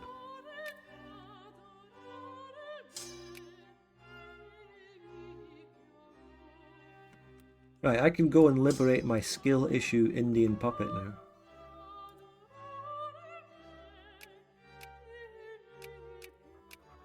Oh, Bengal is a civilized nation. It would not be a good idea to actually go and try and annex Bengal at any point. By the way, the channel point prediction is almost over.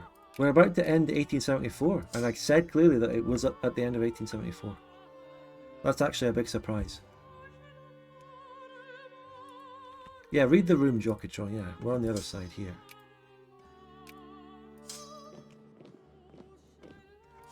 Follow up.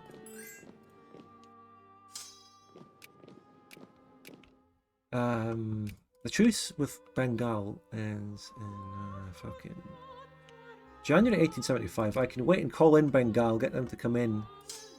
I don't know if Bengal will be able to add war goals or whatever. It would be nice. What else would I take from the Latin Empire? North African stuff. Certainly.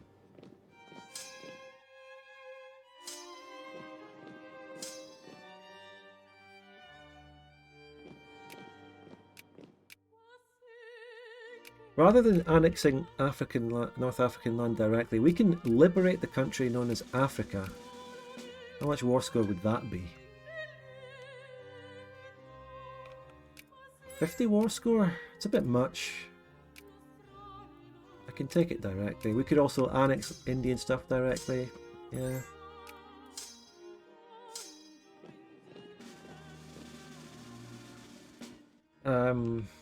Despite the fact I'm not really connected to it, but I am through my puppet. I can take Malwa. No, I can't. Yeah, I can. 5 war score? Yeah.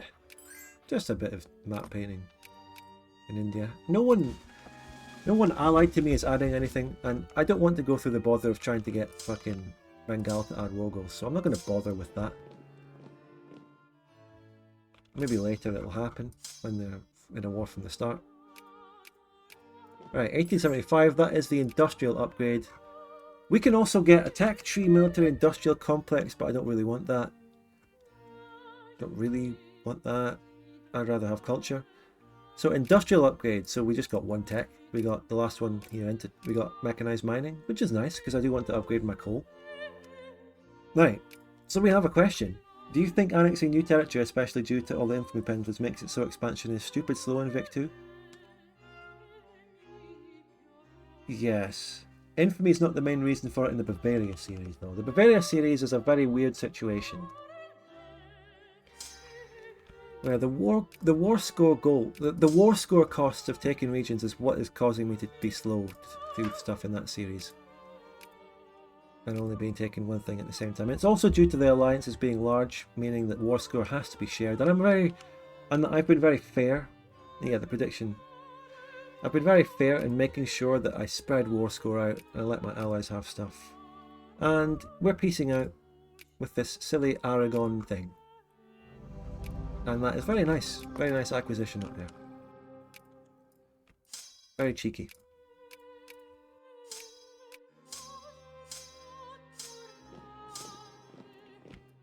Apparently I lost a lot of troops. Some of my stacks are damaged.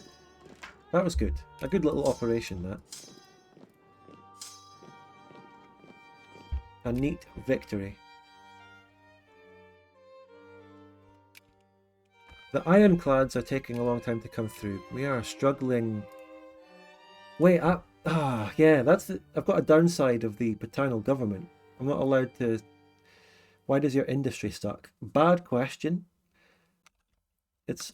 You should know, from an undeveloped country like Spain, where I've also been mainly prioritizing soldier pots in my encouragements rather than too many craftsmen. And yeah, coming from an undeveloped, low literacy country always ends up like this, but we'll get more industry as we go along. Now we're just back to preparing for a potential civil war. So we've got a bit more land in India there, that's nice. Connected to the puppet. Burgundy and Aragon still at war. Now they're not at war. Can I read the peace seal of that? Okay. So... Burgundy just acquired Savoy, which is their core of the Latin Empire. And they also enforced a treaty onto the Danubian Confederation, which may then change into something, like something else might happen out of that. Burgundy is looking very strong, and it would be nice if I had them as an ally instead. I'd take them over the dual monarchy, and I'd take them over the dual monarchy and Bohemian.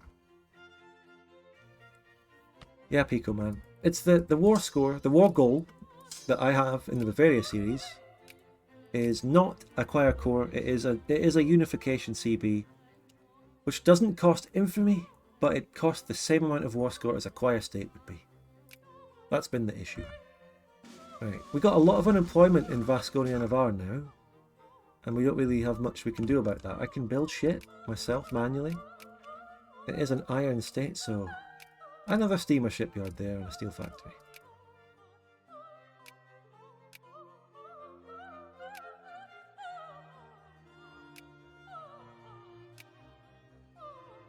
We don't have much lumber. We're lacking a bit of lumber and wood in the homeland. We've only got one here in Burgos, which... I did build something there, didn't I? No? I need to build my lumber yard there. And maybe a furniture factory or something. The Second Albion Revolution. Oh, it never ends. They're in the sphere and at war at the same time. Do you know what it's almost time for, chat? Do you know what it's almost time for? You should know, if you're a regular watcher of these streams. You know what time it almost is? You should know. You should know. Tea time! Hey, it's almost tea time. Subtime? Well, it's always subtime. It's always subtime. If you're a loyal supporter of the channel, it's always subtime.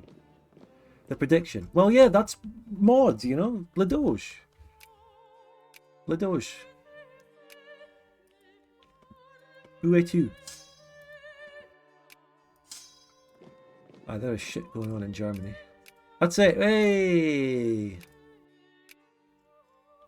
Congratulations. That was quite a big bet, actually. I just have my tea black. That was a big bet. There was a... Mostly the yes side was supported in that. Everyone was certain that the civil war would happen. And it didn't. So, to those people that just voted 2 and 1 out, Augie, did you just win 2.7k in that? Doomlord won? Let me see the details. Yes side won. No, the no side won. 75% of the points were bet on yes and no won. However, only 2 people bet on yes and 4 people bet on no. So the two... I mean, the no side has only been distributed among 4 people. So you're not getting that many points together, collectively.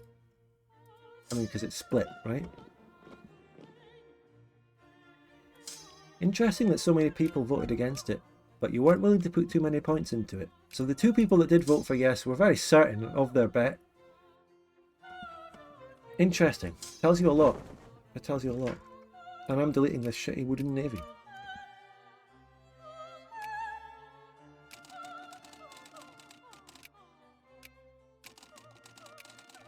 I like my tea how I like my men. That is a very classic airplane joke.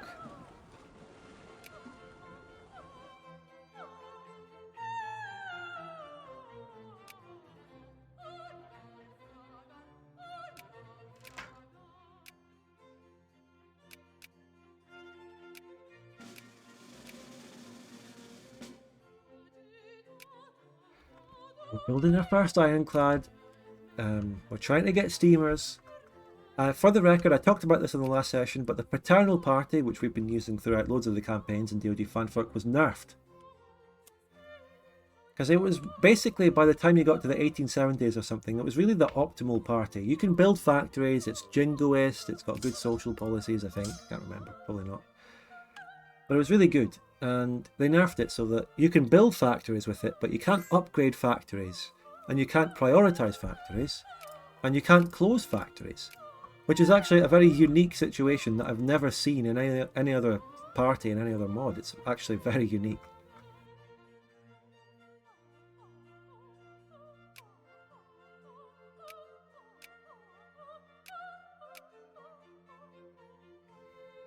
Yeah, Provence would be interesting, but I already played it in 2020 or 2021.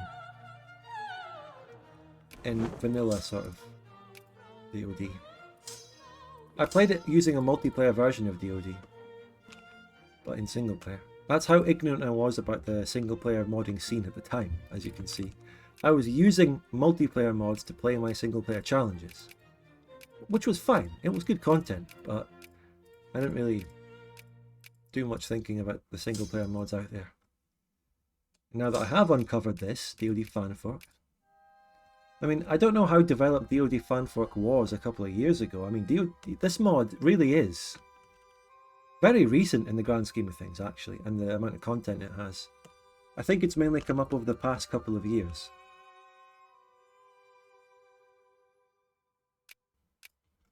Which just goes to show you how healthy and amazing the Vic 2 modding scene is.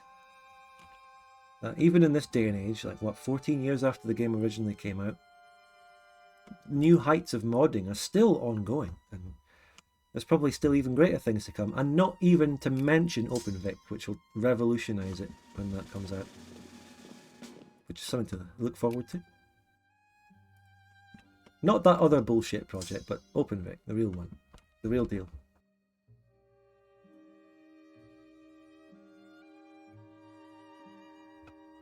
OpenVic will be automatically compatible with all existing Victoria 2 mods in 1.0 off the bat. Compatibility.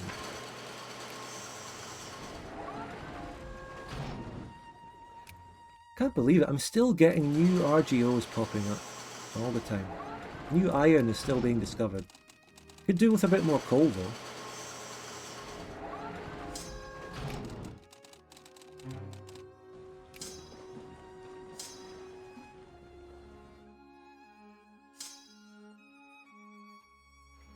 It will just work, and we're not going to release it as a 1.0 until it just works. Unlike some.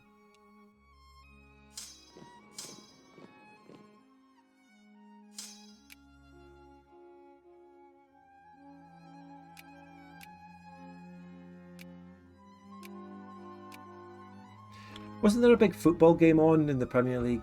Arsenal or something? We could still talk about football. I don't have the football tag on.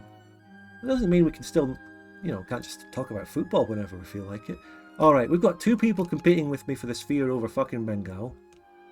Aragon is back. And yeah, I just need to put 3 points on it and they'll fuck off because I push them down with the points. Ars versus Liv. What's the score? Do you guys plan on releasing at 1.0 or will it be alpha beta builds? Oh, there will be alpha and beta builds. Absolutely. 3-1. Who? Ars? Ah, okay. There's going to be alphas and betas along the way, but 1.0 will only come when it's in a very solid position, working. And of course, you know, up until 1.0, we'll still be, you know, testing compatibility and playing with mods and doing all that and working with modders and all that, even before 1.0. But when 1.0 comes of compatibility mode, that will be solid, and there'll be massive, you know, PR, videos, trailers. I'll do all that shit. But before that, very much still, there will be alphas. We'll encourage people to play and test stuff, you know. We're still not at the stage of the project yet where we are encouraging people to download and test the latest version, which you can do it. There's not much there. You can download it and have a look around on the sexy map and click on provinces, but Aberdeen sacked their manager a few days ago. Yeah, that's right. And Hibernian should sack theirs because he's way out of his depth. Yeah, second Arcadian War. I don't know what's going on at Aberdeen. Just doesn't seem to be able to just settle on a good manager. But at the same time, just like everywhere else, there are, you know, managers seem to get sacked so easily. They never get a chance, really. They have massive demands to get instant results and always win, and then they get sacked at the slightest hint of things not going well.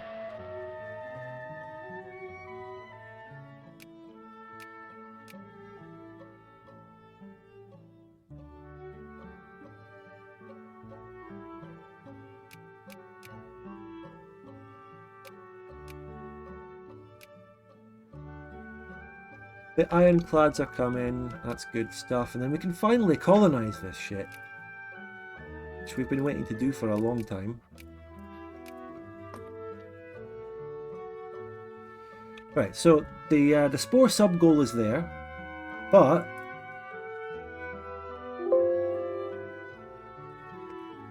still encouraged to use the donation link because it's a great way of supporting the channel in general, and you can get your text-to-speech message.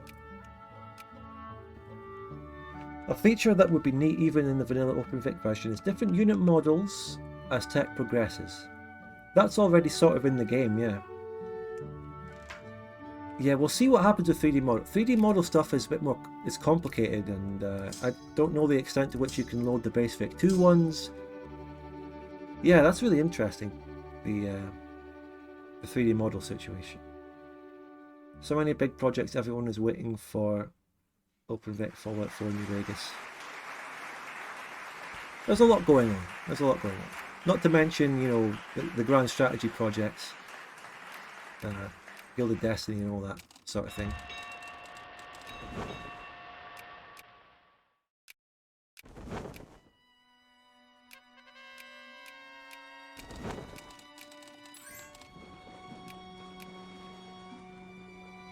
What do you see will be the relationship between OpenVic and Gilded Destiny as Vic 2 spiritual successors? Like there's a friendly rivalry or something? Oh, it's only going to be a positive relationship. There's not going to... I don't see much crossover or discussion. It's like... See, they're a commercial competitive project. And OpenVic is open source and free. So they can both exist.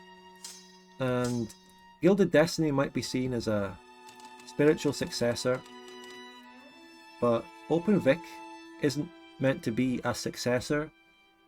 OpenVic is still very much centered around Victoria 2 as it is. It's not the same. Insofar as OpenVic and Gilded Destiny will have any kind of relationship, which I mean, is there really any point? Who knows? Like, what can they do? I guess there already is that relationship because I'm quite close to Gilded Destiny, and I'm very close to OpenVic, so there is a link through me. And I'm pretty sure the Gilded Destiny developers have mentioned OpenVic in some ways, just in their chats. They're very well aware of it, and maybe they've seen some things and taken some tips or some advice. I mean, I don't mean they've gotten advice, but I mean they might have seen some things that might help them, I don't know. It's an open source project. Anyone can look at it and take inspiration, find things that might help them.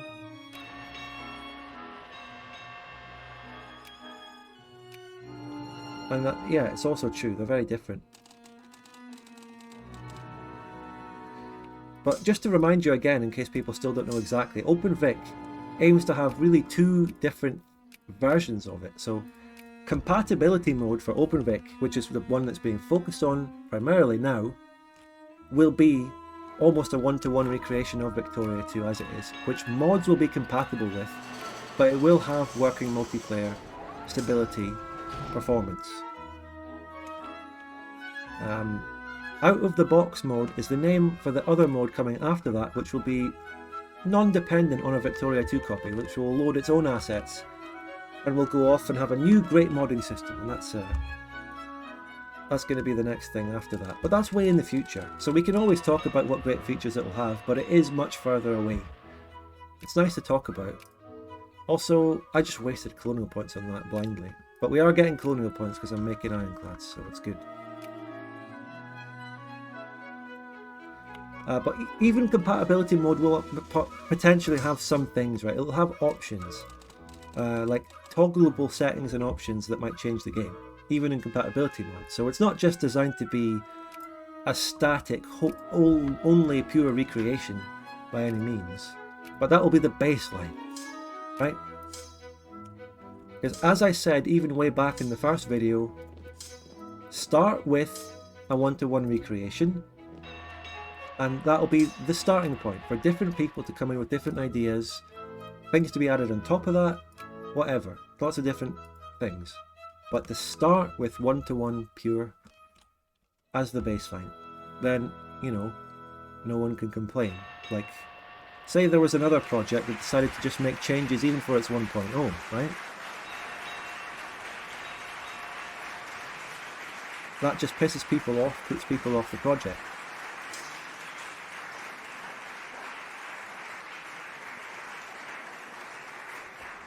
Yeah, OpenVic will have an option to turn off multi-province retreating, but we're not abolishing it in the game entirely. That's not the plan, right? It'll be there.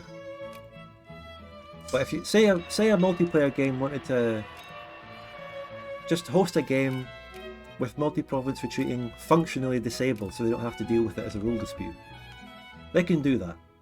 Or if a multiplayer game wanted to host a more pure, old school with it enabled but ruled against, then they can do that. So wool fabric is something I want to build.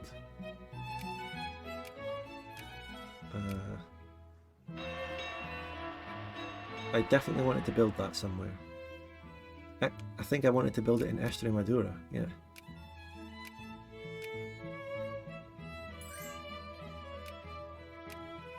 That's the one. Galicia. Oh, wait, what's the crisis? Burgundy versus the dual monarchy. I'm not joining the dual monarchy on that, over some colony. Donetsky in host. It's basically like game rules from current Paradox games. Yes. That is what has been mentioned as the sort of system. Definitely. I mentioned it in my last OpenVic video, which was a while ago, but it is the most up-to-date edited video about the project, and it is still true, completely in its outline of the project.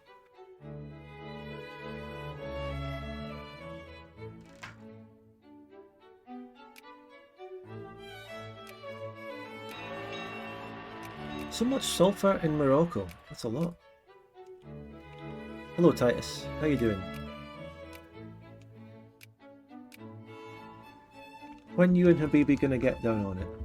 Well, is he gonna come to Victoria 2 or am I gonna go to EU4? The former is more likely, because I don't like EU4 very much. But I'm not really playing multiplayer these days anyway, am I? So, I don't know.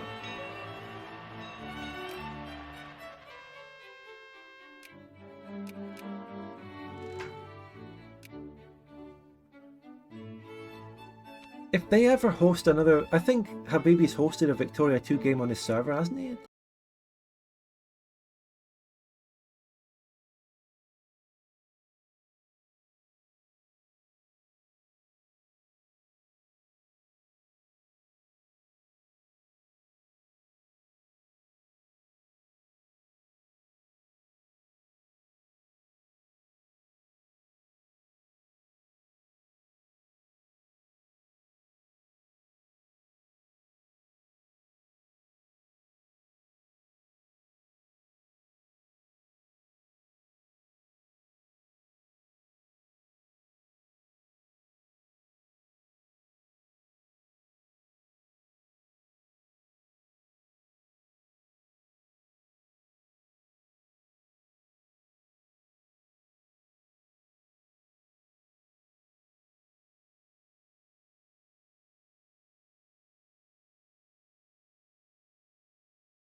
I'm back, I'm back, I'm back. Talking about EU5, are we? Oh god.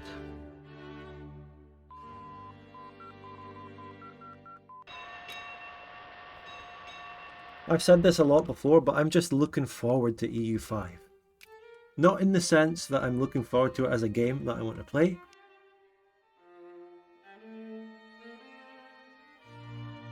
But I'm looking forward to it in the sense of an upcoming Paradox game to talk about, right? I'm looking forward to the community engagement, the seething, the coping on either side of whatever debate there will be. I'm just looking forward to it. I'm looking forward to there being another massive talking point thing in the Paradox community, right? Something to replace the Victoria 3 controversy, which is still basically the most recent thing. I'm just looking forward to it. I'm looking forward to something that I'm more on the sort of sidelines, right? Because I'm right in the middle of the Victoria 3 topic, right? I'm looking forward to sitting one out a little bit and just watching from the sidelines and maybe covering it on the discussion stream a little bit, seeing what people are saying. I'm just looking forward to that. I can't wait till they announce a U5. Steel artillery factories is very important. But then again, do I have enough steel for them? I do need to get... I think I need to replace my factories. I can't delete factories though, which is obviously a downside of paternalism. I'll just leave them for now as they are.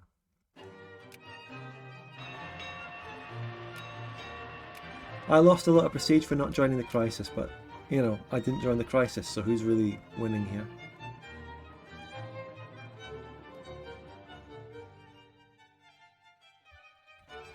When did Paradox last release a good game? Well, arguably CK3. Now, a lot of people have complaints about CK3. It was very bare bones, it had a lot of problems, but at the end of the day it was a competent release. I know it had its problems, right? But, and you know, in the grand scheme of things, it wasn't great. You know, it was just passable as a release. And you know, you should be aiming for higher than that, but by Paradox standards they pulled off a functional release. Functional as in kind of competent and decent, not maybe there were glitches or whatever, but you know what I mean? Why does Romania keep asking me for a fucking alliance? I just don't want one. So, right, okay, alright, I've got a new channel point prediction, and it's going to be the same thing again. Will the Civil War fire before 1880? You will have the entire year of 1878, the entire year of 1879 for it to happen for the prediction. So, Ladoge, Titus, take it away please. Give the people 2 minutes, we'll keep it paused.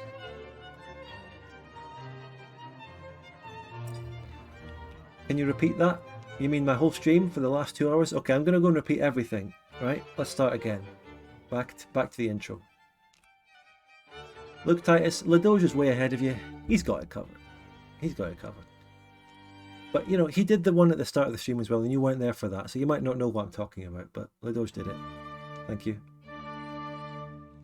Now, obviously, people are going to bet a lot more on no, aren't they? But you know what happens, right? It swings the other way, and then it's going to end up happening. Yeah, you know how things work out, right? You know what life's like. I inflated no.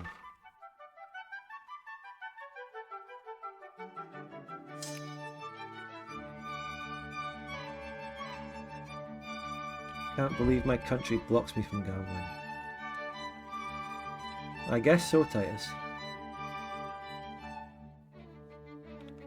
Nurse Reno posted in his Discord yesterday or something like that. He basically just reprimanded one of the game hosts for posting a link in the announcements channel or something. So he is back, but he's not back. He's not going to host a game. I think Nurse Reno might still hang out on Discord from time to time, and I hope he does. I'd love to see him around.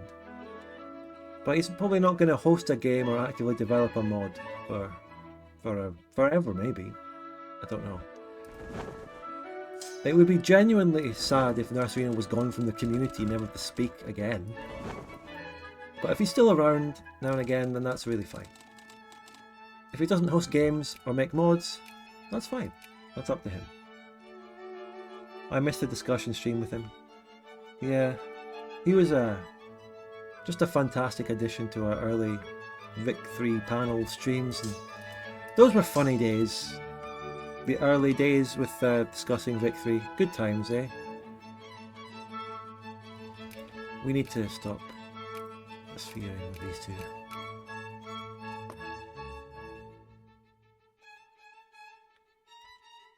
Right.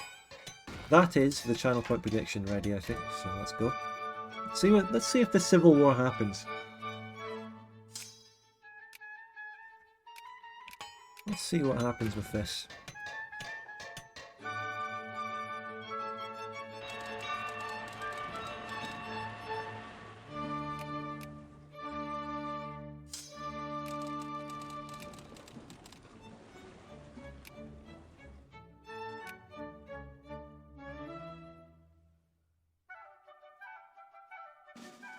Is it just me, or does the Durrani Empire form in every game of DoD fanfolk?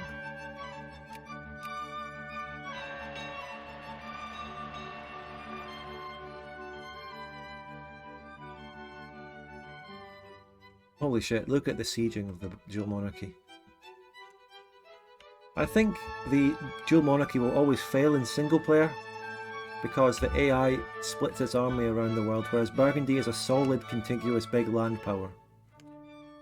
Just because of how the AI behaves, Burgundy will always win. And it's a shame, really.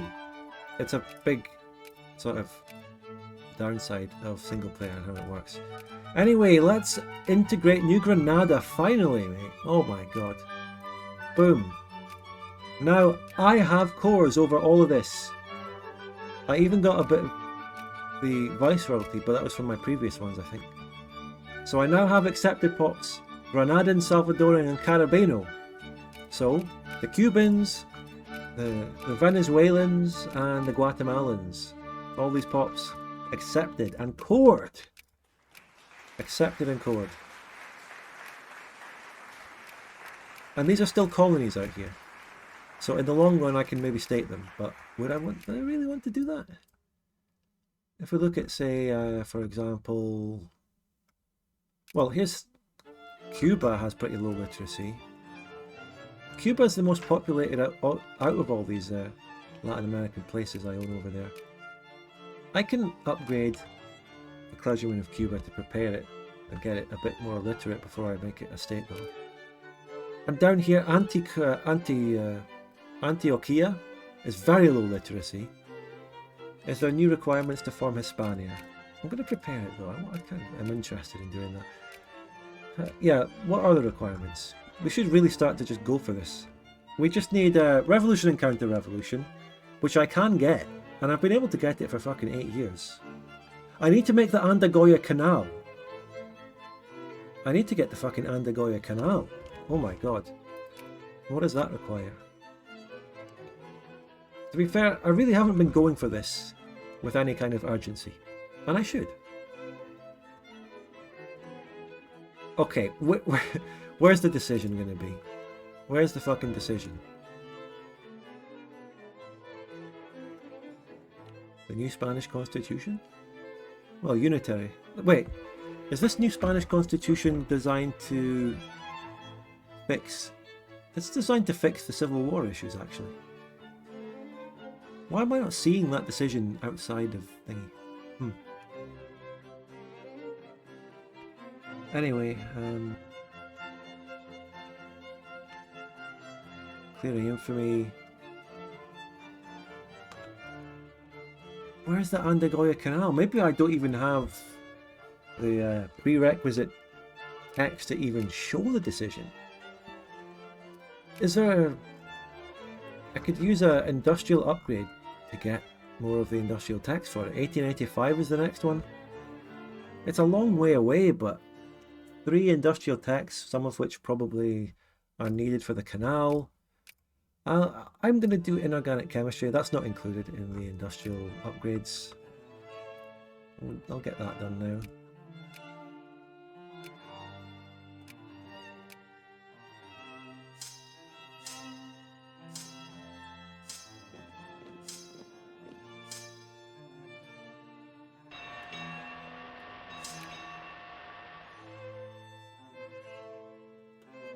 Oh my god, they're back in 2 minutes. Yeah, thanks. Always takes a while for either me or someone in chat to realise. But I'm going to get inorganic chemistry now. And maybe by the time that's done, I'll get rid of the stupid fucking culture tech malice from the Fueros issue, which is never going away.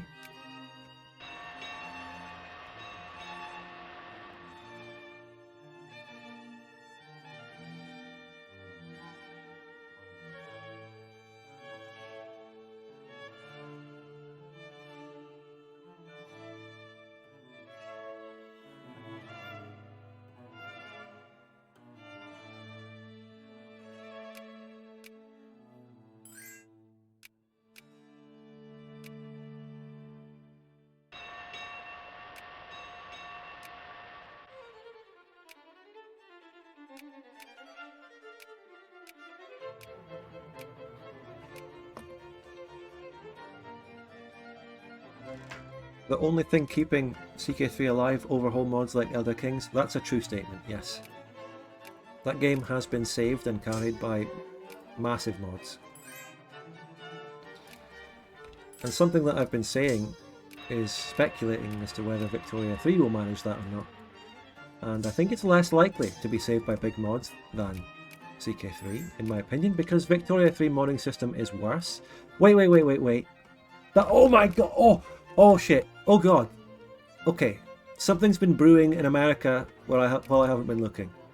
The Arcadian Federation is attacking my sphere thing, which should be a puppet, which is not a puppet anymore. How come this isn't a puppet? What happened to that? But I will protect Usa Marita. I must protect them. I'm fighting against Arcadia. Why am I getting called? Vinland is calling me against the Great Lakes Confederation? Fuck that. Join this. Become war leader. Right? And I can call Vinland into this. Maybe. I will help them against the Great Lakes thing. And maybe I can get my American allies in on this. We are missing a lot of troops in the Americas. My little garrisons here are not enough. Let's bring more over. And hope that the Civil War doesn't fire again. Right.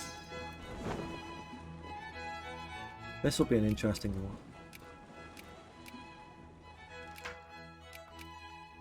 Right. I must be war leader of the Vinland War now. Am I not war leader of the Usa Marita War? I'm not. Also, this is a status quo war, for the record. We'll not be able to get anything.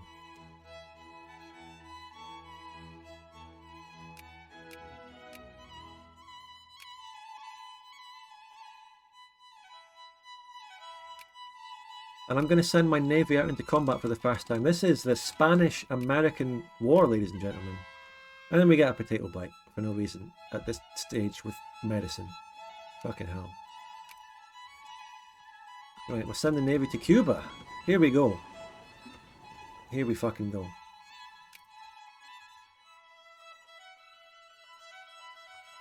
This is huge.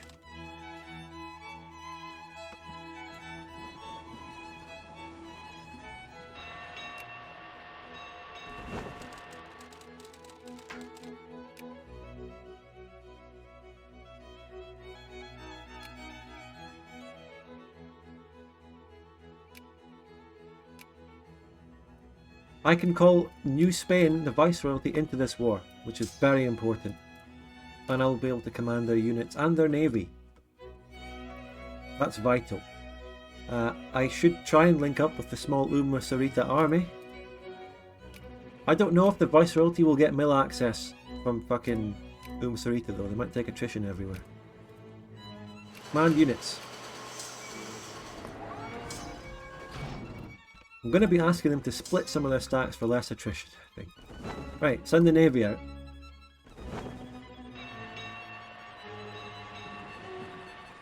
I want you to carefully come down Havana so you don't get caught by enemy navy.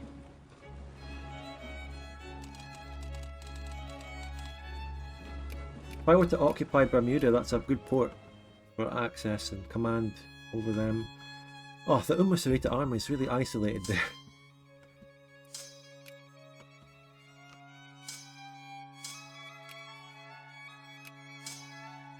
Hello, Michael Ferrer. Hello.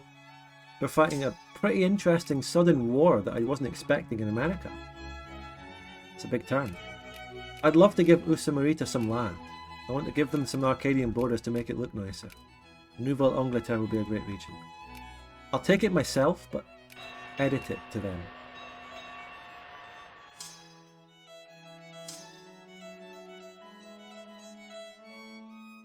Oh god, they're attacking that. Can I support that? The Viceroyalty Navy can blockade the enemy. Right, our Viceroyalty has 9 Miltech, the Arcadians have 16. Oh my god, this is going to be brutal. I'm up against really bad Miltech for me as well. I don't have that much.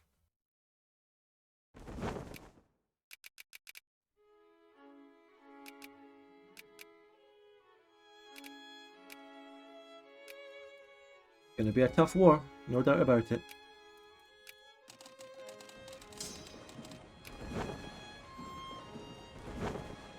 Yeah, we got completely... The fucking Viceroyalty just got wiped.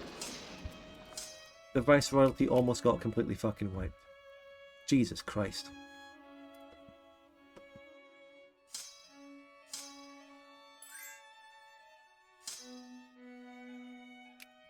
Southwestern Lakes, take the capital. Yes, Finland, go. Whatever.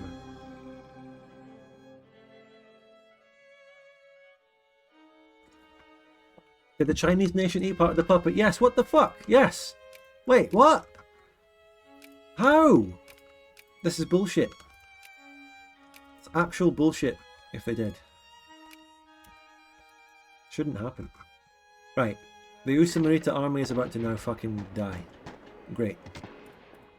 Maybe we should... Maybe it is a lost... What? I've lost... Oh, no, no, no. The control glitch! The fucking control glitch!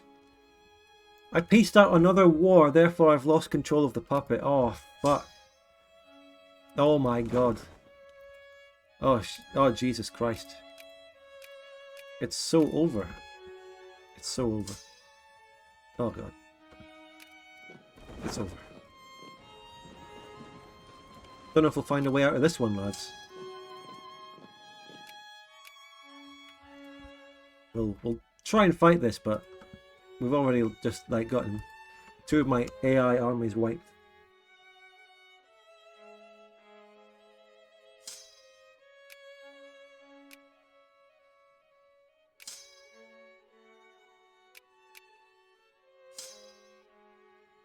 I'm taking attrition no matter where I am, even in my allies' land, mate. It's fucked. Don't know about this war, lads. Don't know about it. Don't know if we can do it.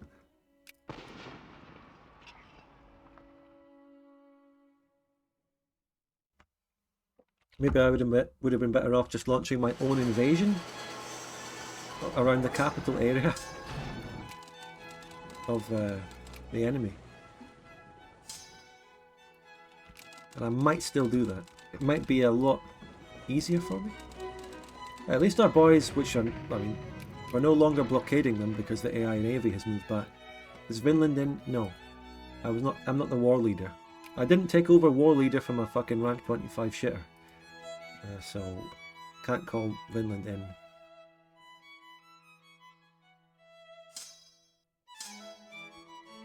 Viceroyalty's getting wiped down here. I didn't even know they were there. Where are we going now? Right, if I put a really good 4 defense guy, right? I had a 4 defense general, right? I have a 3. So Candido.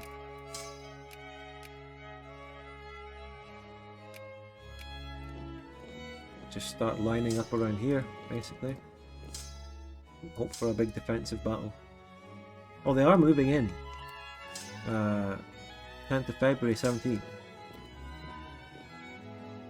They're still... Oh, wait, where the fuck? Wait, what? What? Wait, what? Where'd they come from? Okay. A bit blindsided there. We'll just retreat that when we can.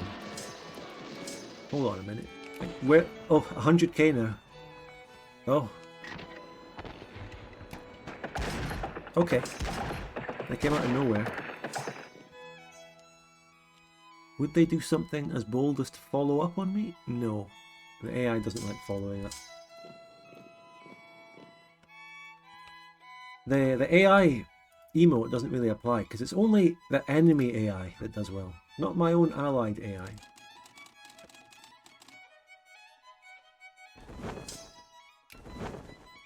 The new strategy has got to be to land in their capital. That's the best way to defeat a fucking AI, crazy AI. They don't know how to respond to that so well. They won't send full-fledged stacks over to deal with it, you know? Right, we're under massive threat here. Around Texas.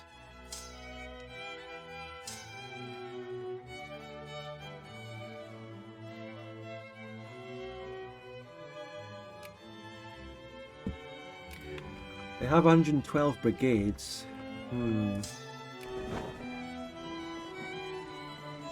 Land in their fucking capital, lads. What else can we do?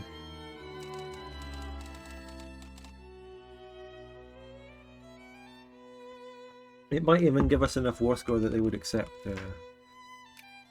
status quo, although they got a lot from battles, obviously.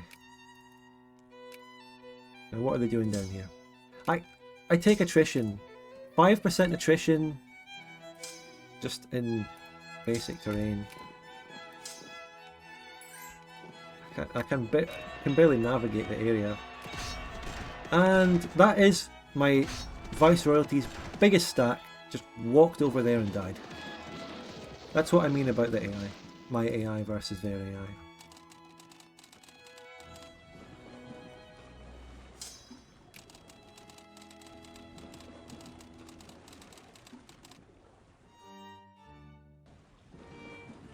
Need to take out all Navy threats so I can actually do this operation.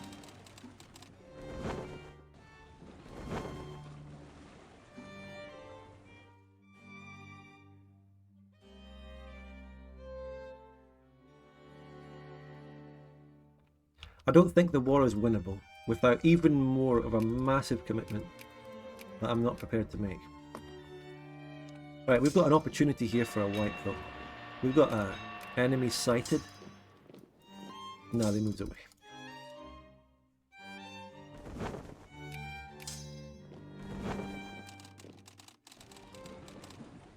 Bermuda staging ground.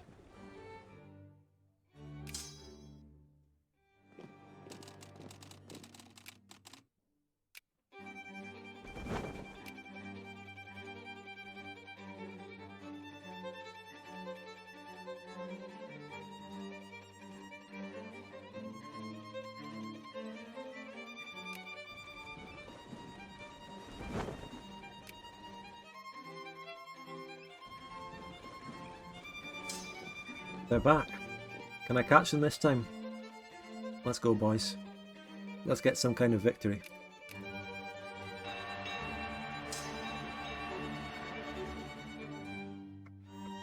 Okay, I've landed. Oh shit. Now what are they going to do about that?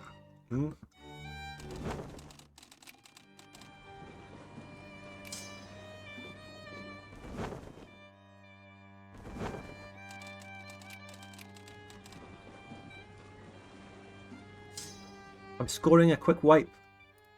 We're gonna get any little victory we can here. I'm scoring a quick wipe. Usamarita's gonna get fully sieged down, and then they're the war leader, and then it's over. Nice, nice.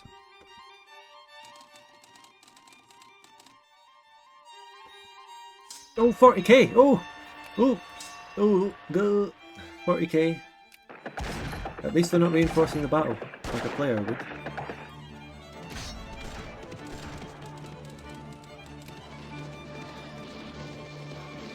Who's down for a multi-province retreat?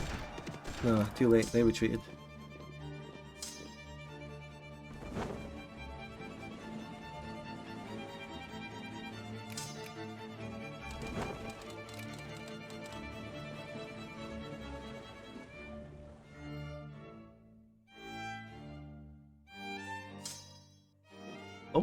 Possible attack. Oh.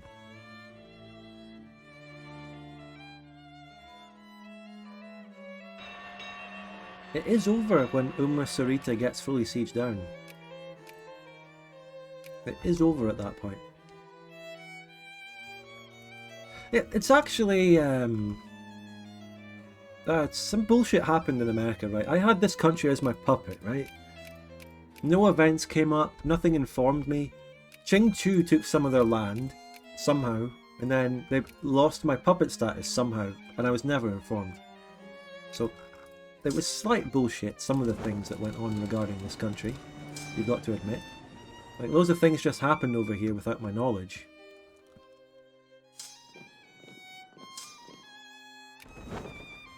Do I have any transports back here? No. And you know, I might have a civil war to fight. It would be foolish to take everything away from here. Next tech, rev and counter rev.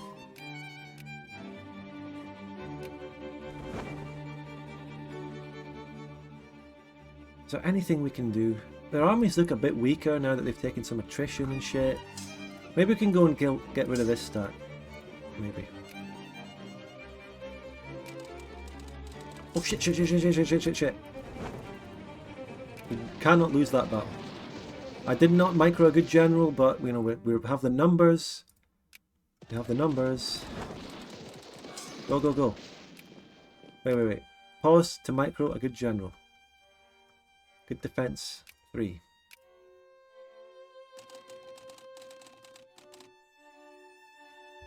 Look at that.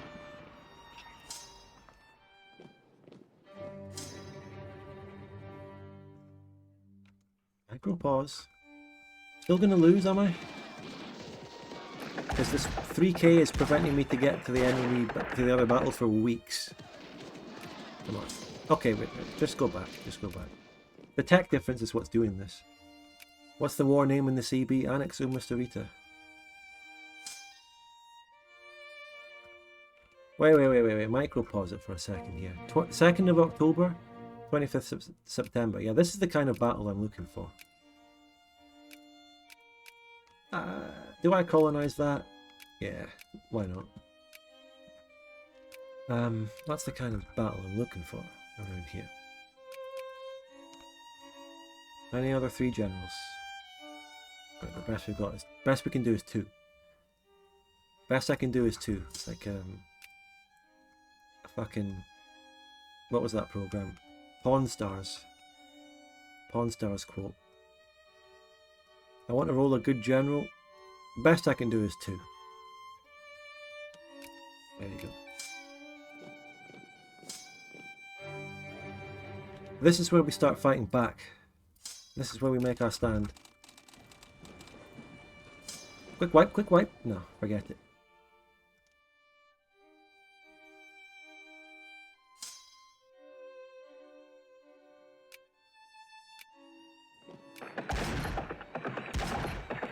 It's -2 and then the rolls. And I'm taking worse casualties. 9-2 roll, right? 9-2 roll. Casualties are okay. The tech difference is phenomenal. If we reinforce this and keep getting decent rolls, I can see us winning this battle. But we need to... I don't know, in order to win battles in this war, we need to have very stacked odds in our favour. In numbers and generals and rolls. Can we follow up on this? Oof. Who's getting there first? He's getting there first, so I'm going to need the attack boy. I had a -15% speed general in there, that's why they were getting there first. Okay, these guys have reinforced. Send the 3 defense out. Army attrition -5%. Did you figure out where quick wipe came from? Well, that came from Asquith. I got a good reinforce tick here actually to help me with this battle. That's big.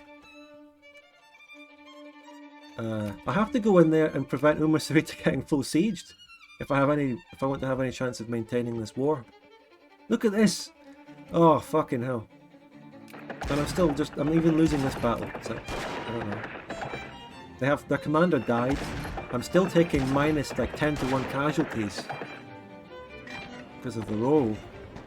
And they're reinforcing it. But I won? They're still going to attack me. Fucking hell, it's rough. It's rough. I'm sick of these alliance offers from Romania. Can you just fuck off? Please. Why do you want to ally me constantly, all the time? What is it about me? Oh yeah, the channel point prediction's about to be over. Right, what's going on here? They're still attacking me. Still attacking me. They stopped. They stopped attacking me. Move back. We have to fight a guerrilla war. We have to go north. I have to somehow go north. Well, it's already 21st. We have to prevent the full siege down. I have to send a contingent up north.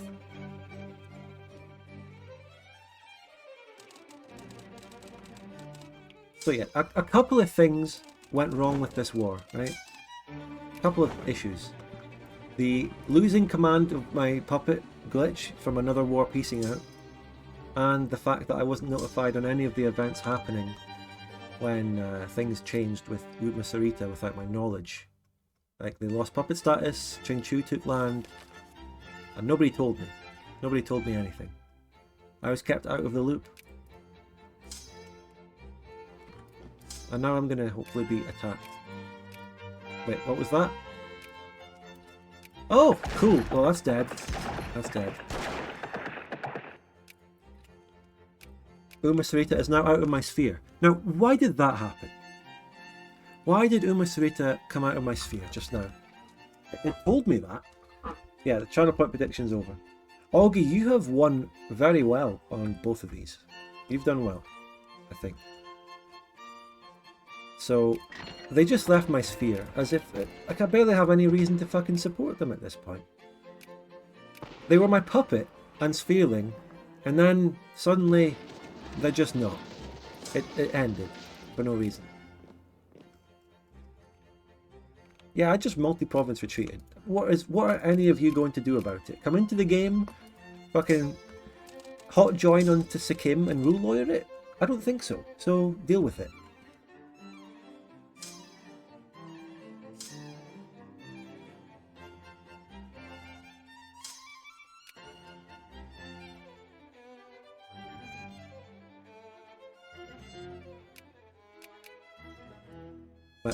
I need General Candido over here to defend when they attack me.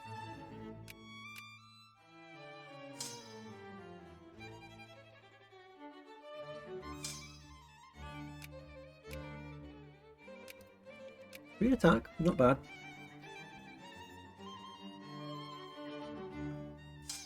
Are we ready to move forward slightly here? Yeah. Oh, what's that? Was it really in America? Really?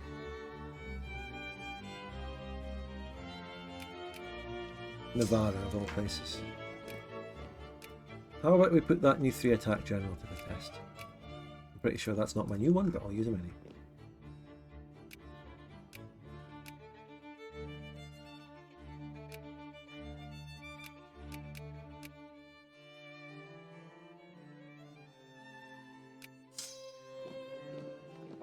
Alright, there's the attack. 3 defense, epic terrain, and the casualties are pretty even. Good roll. 3 terrain. Even roll, 3 terrain, better general, and casualties are unfavourable. Unfavourable to me. That is horse shit. I know there's a tech difference, but Jesus Christ. Right, what's that? For the love of God, are they just... They're just attacking me for the cores. Okay, okay. Oh, and this happened... Okay. Right, we'll leave the American war. Okay, it's over. But I can't leave it, can I? I have no way of piecing out. Oh, this game sometimes. I cannot piece out. It does not let me piece out because I didn't become the war leader despite being considerably much stronger than the country that was decked on, blah blah blah. No way out of this war. Oh my God. Sometimes this game. And also the thing where I click on battles and the game unpauses pisses me off to no end. Right, let's get out of here. Let's get out. Let's leave. You know, the Latin Empire won't actually do much in Europe. They don't send most of their armies. And I'm also pissed off at DoD Fanfork for making a civil war event chain for like 50 years and fucking nothing happens. Right? The Fueros situation, the Castilians, and then nothing happens, and you cannot prepare. How can you prepare and know when you can go and do stuff when the Civil War never ever ever fucking fires? You're constantly on edge going, oh, I can't really commit to this thing because the Civil War is going to fire. You can never plan.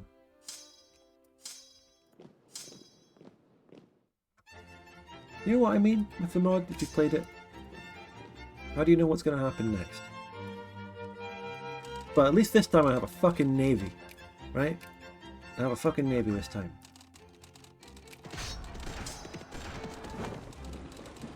Right, these people are doing a more creative retreat. You're going directly to ships. You're not going to go past Naval Bruges. Do not collect gold. Do not collect $200.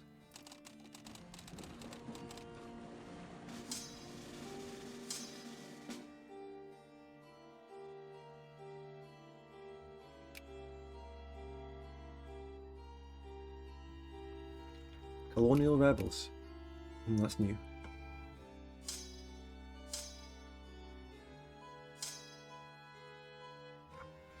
Oh, there's colonization going on. People are getting fucking indigenous garrisoning.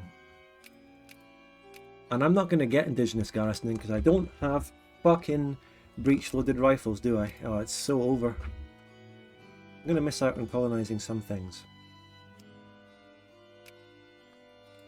Wish there was a console command. Oh, Scandinavia is going to colonize my rightful African stuff here.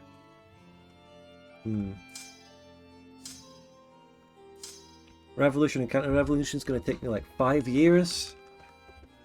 Because I've had a debuff to culture research for like 20 years from a fucking Civil War Fueros thing that never fires.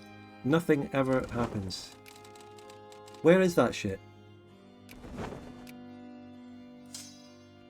Someone tell me. Where is it going to happen?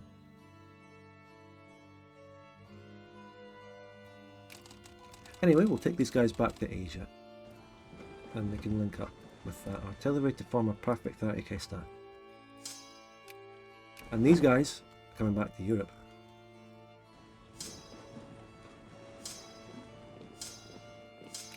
Yeah, look at that. They don't have any troops in Aragon.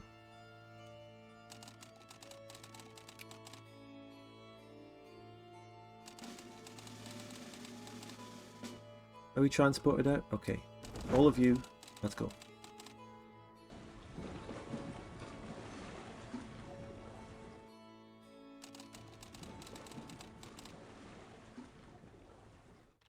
Latin Empire is colonizing that? Oh my god. Where was that?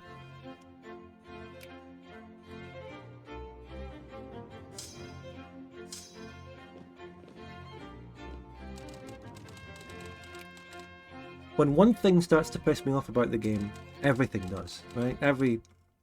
All the bullshit that happens in the game just sort of collides at the same time, right?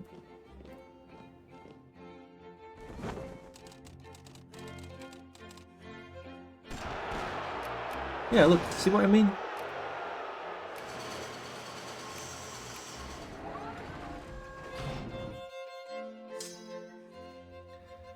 You know, I'm going to leave this stack in America as my fucking American stack in case there's rebels.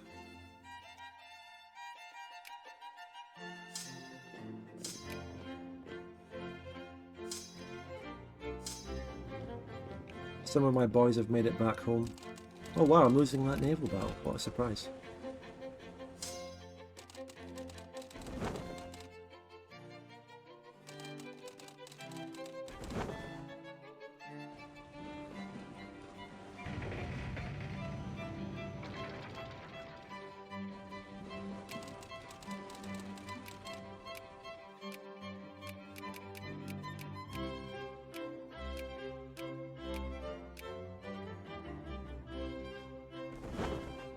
Taking a pit stop at the Azores, because we will die.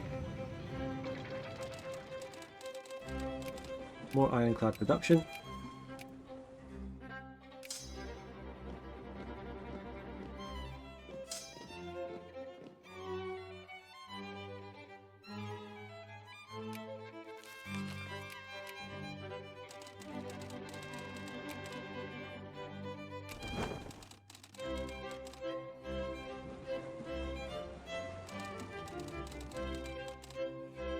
It's embarrassing that this American war, it was still going. Now it's finally over.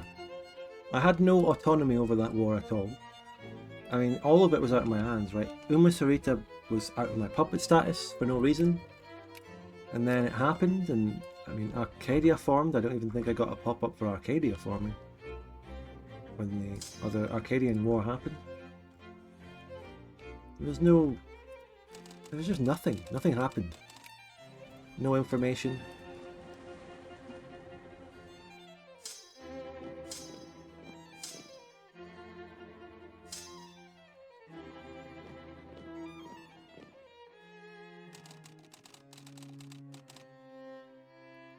Right, let's cross the strait, kick them out of North Africa, boys.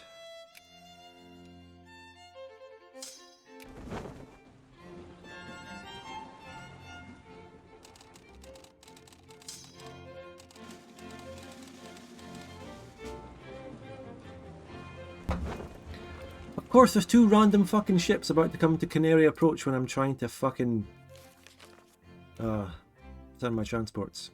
Of course there is.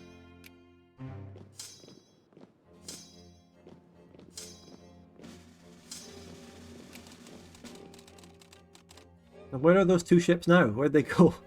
Where'd they fucking go? They're gonna kill my transports wherever they are. I know it. And this stack will never get wiped.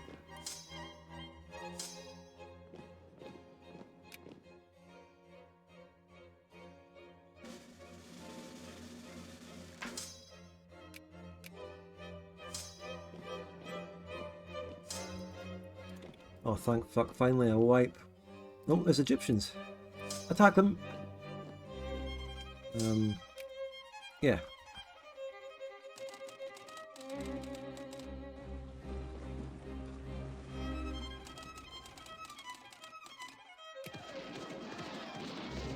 Now I wonder what's next. Will I lose the Viceroyalty as a puppet? Will Arcadia get a core and attack them? Will Qingchu get a random event to annex half my puppet? Who knows? Hello, Junk Gen. The Gen of the Junk.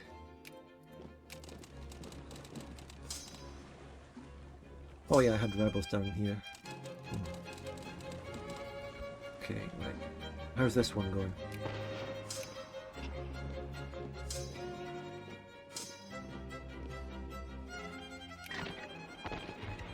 We'll retreat now.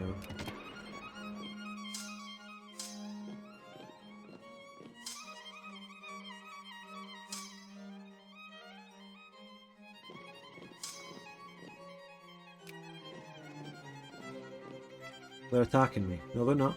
They will try to swing round and get to Tangier. I know that. Now, if I use my amazing general, fucking free defense, Coutinho, Tetuan, he's already here. No, what? Where is this? Where's this geezer? Candido and Tologalpa. You come here. Candido, right? Okay, right, yeah. You go in here, right? Usmao. Everyone move here. We will reinforce the Battle of Wazin. No, the Tangier.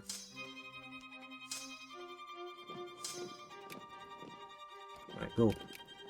Everyone in now. And cheeky encirclement.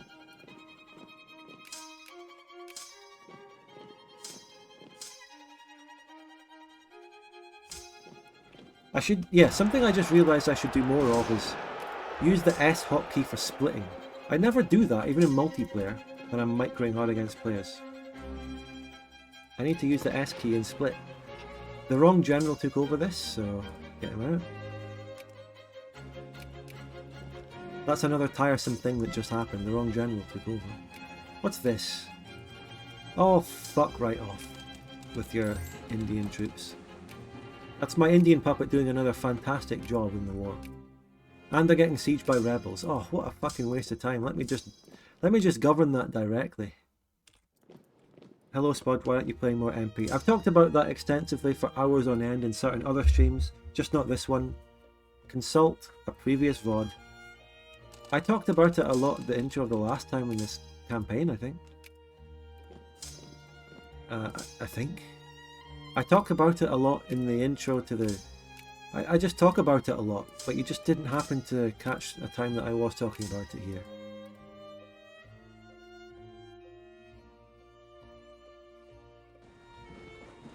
Why am I losing naval battles? It's just so much annoying shit.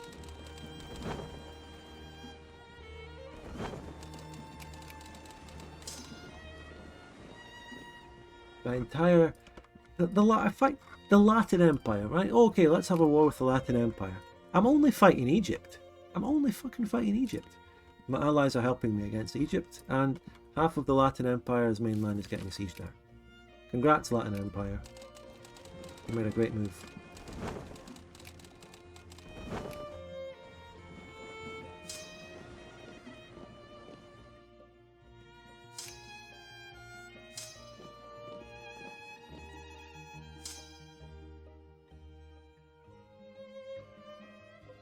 I'm taking more off of these clowns this time. I will release Africa this time. Perhaps open TTD MP? Oh, I talked about that a lot at the start of this stream. And the situation there.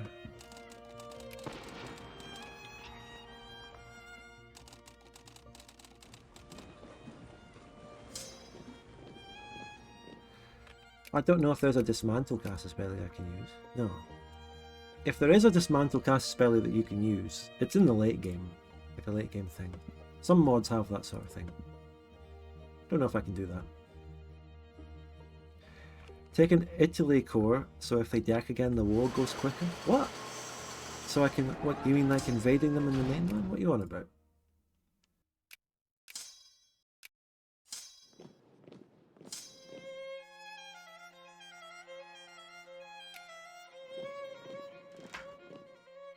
No. No. That's too weird and meta, even for me. And I don't want, like, 5 million angry Italians in my country. By jingo.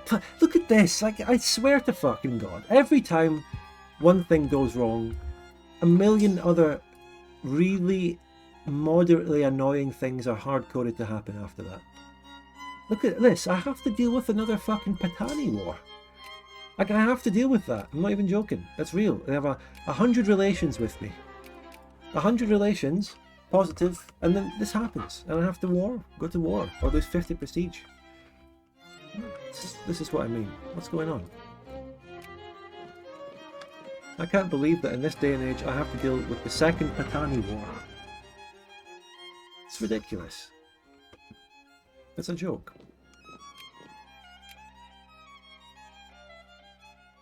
And then minus 3% fucking pop growth. Guys, what is going on?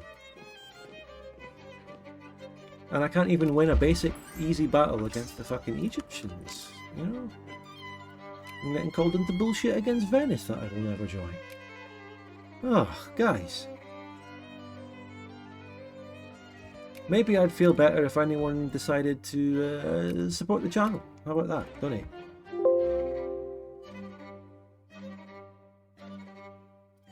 No one's donated on any of my streams for ages.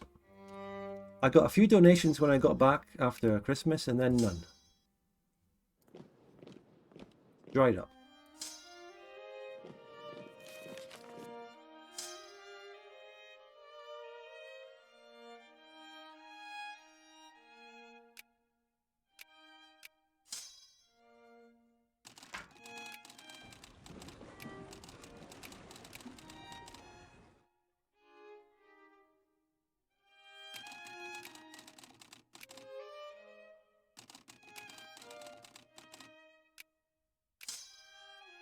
They will never be wiped.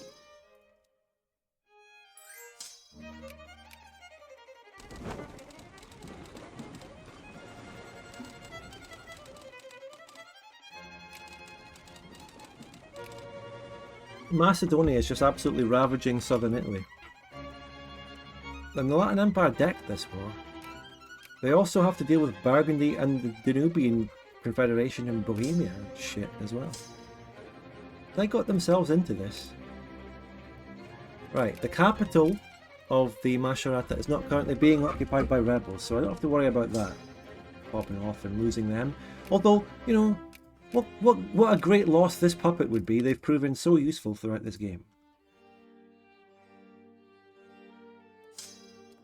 Listen, Big Dickens, you don't, like, analysing it like that is not a good way to look at things, right? Oh, how many people have this amount of money? No, look. All I can do, from my perspective, is just ask and hope that someone supports the channel. That's all I can do. I don't want to break it down into who has money and all this and think about it like that. I just keep asking and eventually it sticks.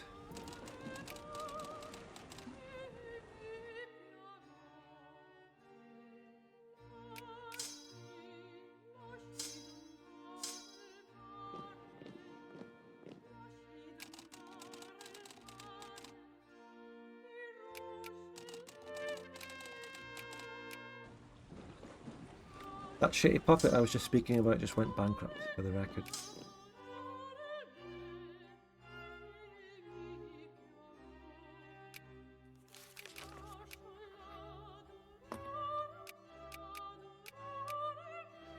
Well, good thing the Latins colonized all this, because all of that stuff will go to this African puppet that I'm going to fucking release from them. Right? Liberate country Africa.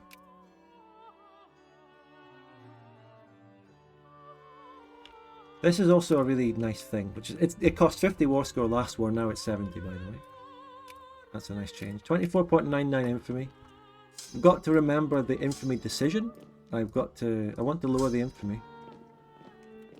That would be nice.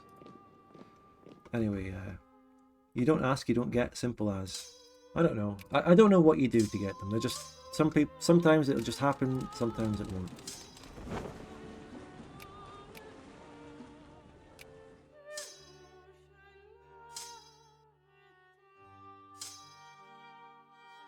It used to be quite regular. I used to be able to just safely assume that I'd get 1 or 2 on every stream. Now it's like, oh, I get 5 on one stream and then none for 2 months.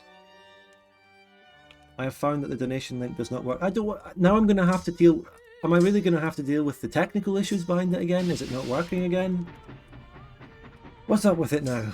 It's not working? Fucking brilliant.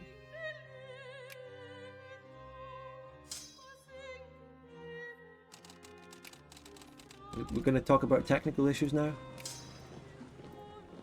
Is that what we have to deal with again?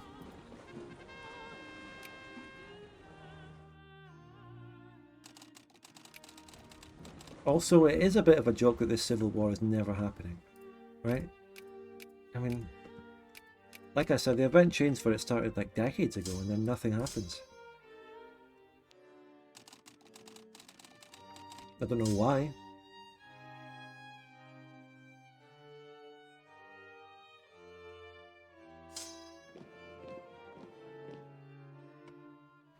What about, you know, remember that event where we got something or other about a sort of autonomy thing that had to be ratified again every year after we passed the law? Well, it's been about 20 years since we passed that. We haven't had a further event to deal with that. Nothing's happening. That would have been a good point. Like, a year after passing that the first time, you'd see about passing it again if you want to. Maybe that would be a great idea to continue this event chain. But no. Just have... Here we go. Here's how we'll write an interesting event chain, right? We'll have it start to build up, right? Interesting things happening. It's looking like it'll be really fascinating. We'll fight a civil war. How about nothing happens for 20 years? How about that? How about that? We'll just keep them guessing as to when it'll ever happen. Maybe they're broken, I don't know.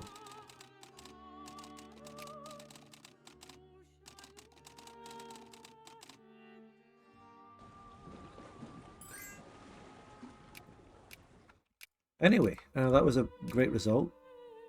Fucking Patani War. Oh, I've just seen that again. Patani War.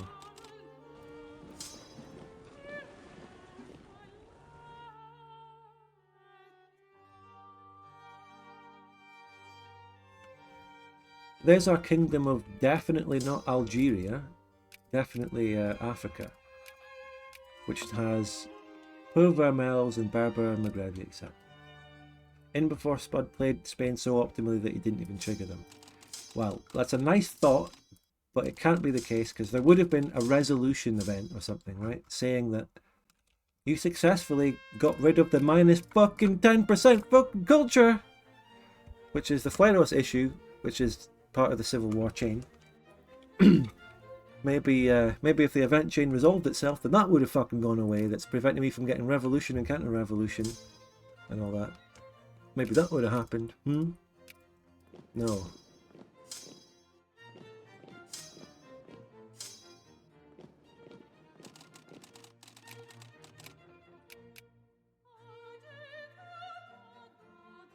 I'll ask again, is anyone having technical issues with the donation link? Be honest.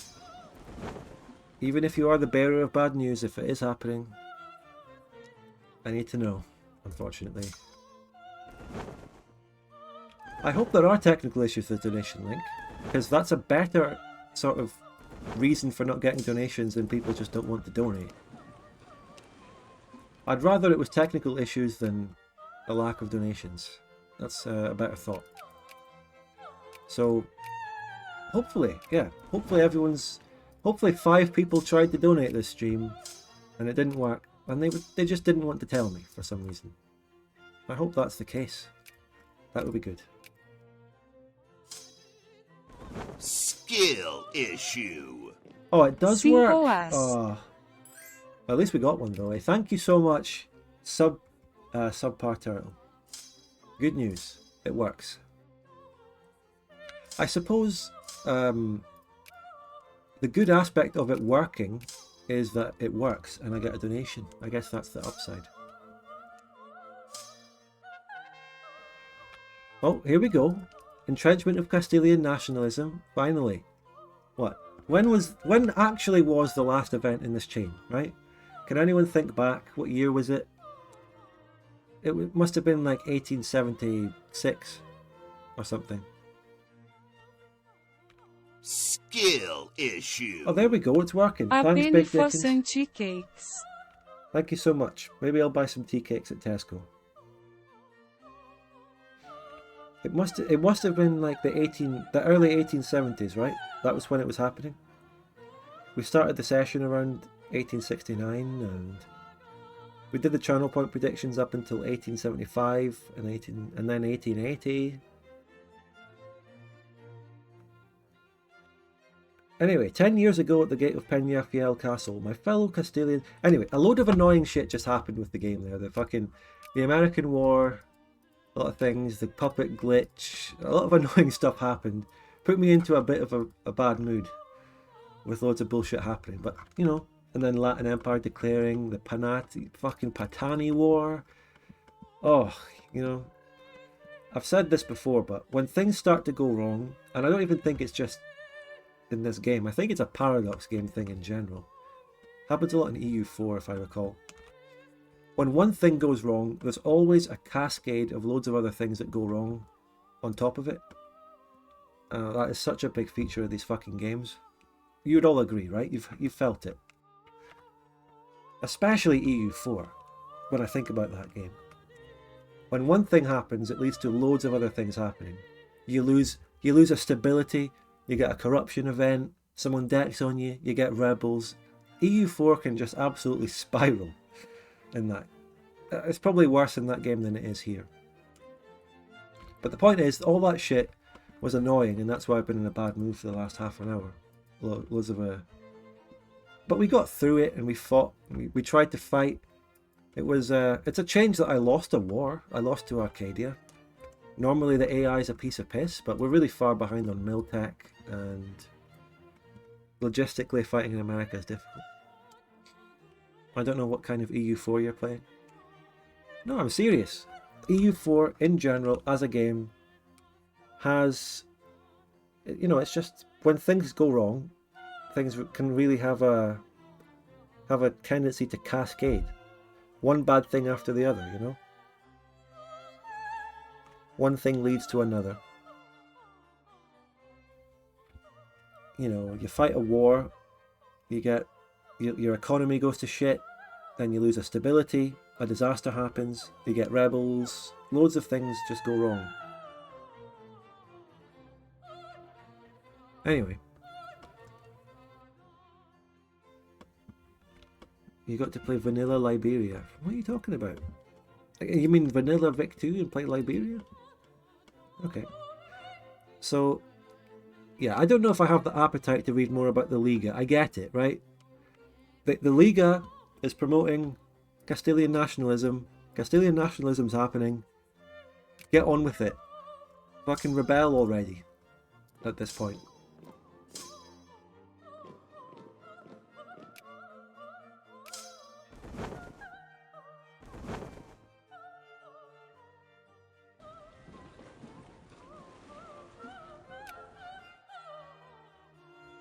At least our production of steamer convoys is not enough to actually fucking make any more ironclads. Wonderful.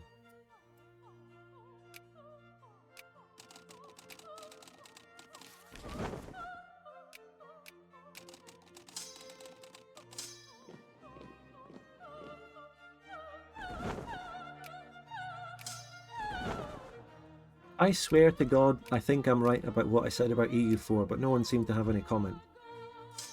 Have none of you played it? Come on.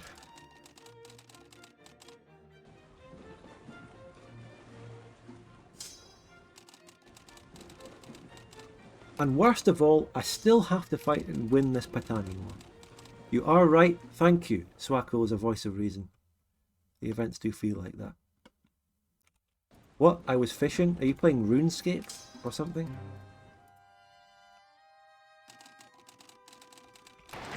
Again, bullshit, we have to fight the Patani Navy.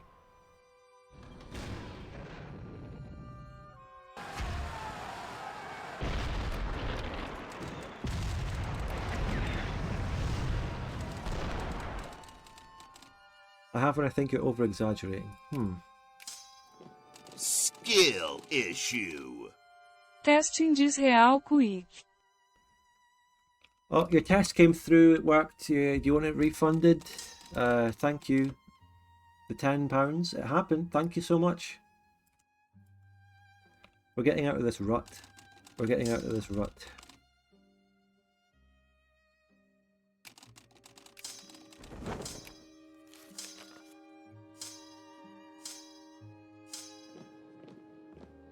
Well, I think what I was saying about EU4 is that it's, I think the game design is about that. It's not, it might not happen all the time, and especially if you're good at the game, you can manage it, but I just feel like the underlying design of the game is that you have to balance a lot of different things. I'm not saying you're wrong by contradicting me, but I'm just kind of elaborating on my thoughts on the game. But it's just a bunch of different plates you have to spin. And if one of them falls, it often leads to a cascading series of terrible things happening one after the other. That could lead to a complete disaster. But you could come back from it. But I don't know.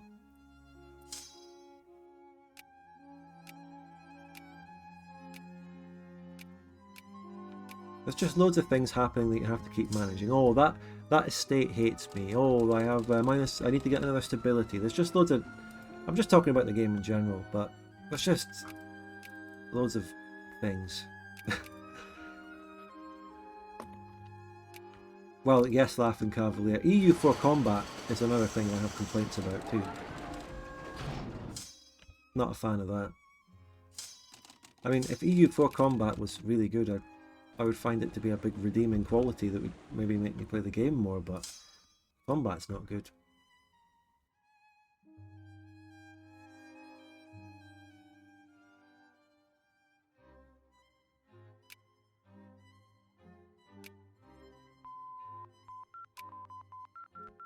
Right, finally, Rev and Counter Rev, something good. So, Policing Act, National Police is nice, but it's not great. The next tech has to be breech-loaded rifles. It's a military tech, and it means we can get more, you know, colonizing. I mean, yeah, EU4 is bigger number, more gooder in most situations, right? Not only the numbers, so I found EU4 war is about, at its most basic level, it is just grinding down through manpower. If you have more manpower than the enemy, you can just grind through it until they have none. By fighting battles over and over again, and then reinforcing, fighting them again, until you have no manpower.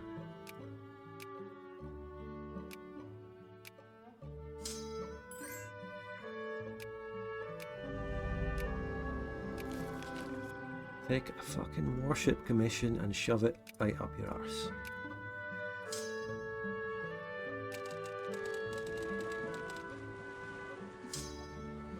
Yes, exactly, Swako. The CK2 flank system, general position, general placement in CK2, that's great stuff. They never really elaborated on that very much after. I mean, the only other franchise to introduce that was March of the fucking Eagles. The flank generals and stuff.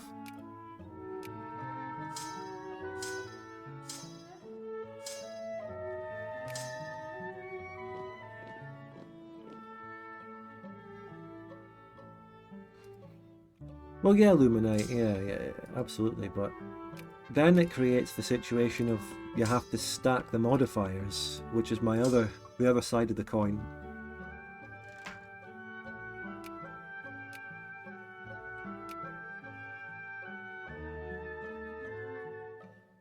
Skill issue. Stack the modifiers. Just joining after a long drive, did you miss?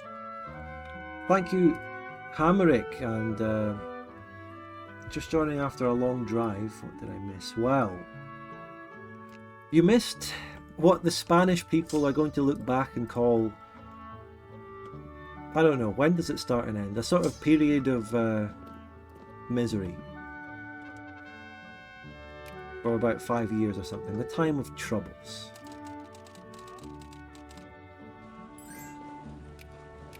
Siglo de mierda or something. We're coming out of that though. We lost our Usurita, and I think on the one hand I fucked up the war that we fought against Arcadia. Could have done it better strategically by maybe just landing around our capital from the start and managing it better. I could have not pieced out with the Native American thing to avoid the troop command glitch, because as much as it's an annoying glitch that I can blame, I do know about it, and I didn't think about it. But yeah, I mean, could have been handled better, but there was also a few things that were kind of bullshit.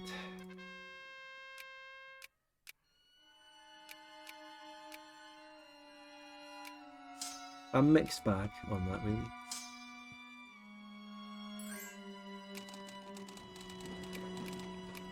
And Bengal allies me. Maybe we could get all their cores back one day.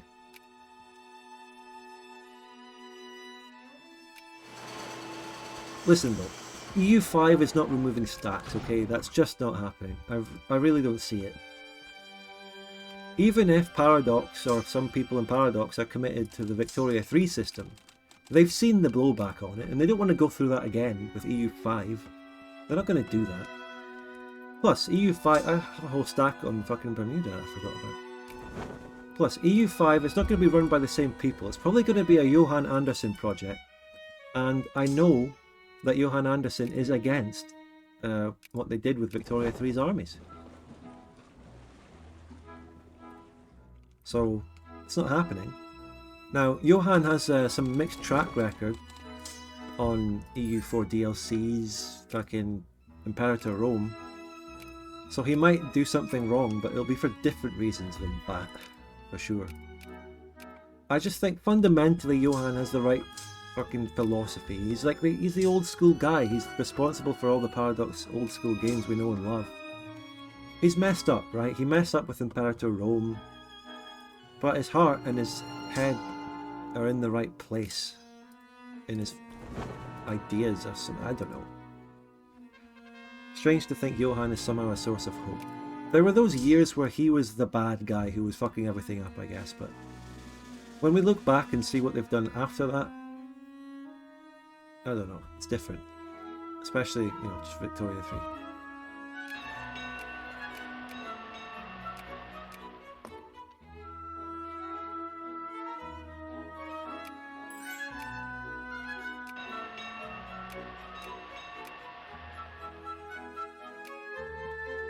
Remind me of the Lower Infamy events. Did I write that down anywhere?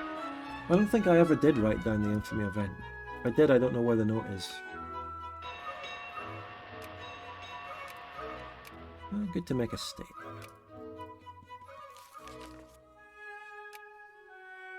I'm losing out on all the fucking colonization. At least, hopefully, I can get what's left by inheriting spherelings in these, but all these places, there's a massive West African war.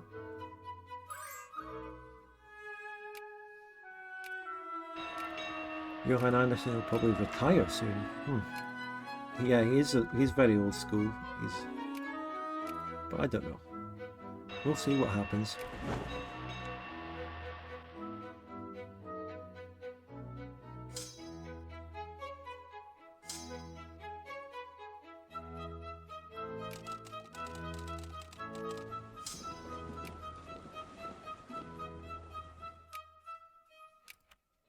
When will this ridiculous civil war ever fucking fire? Also, I don't want to be allied to the Joe monarchy, they're shite.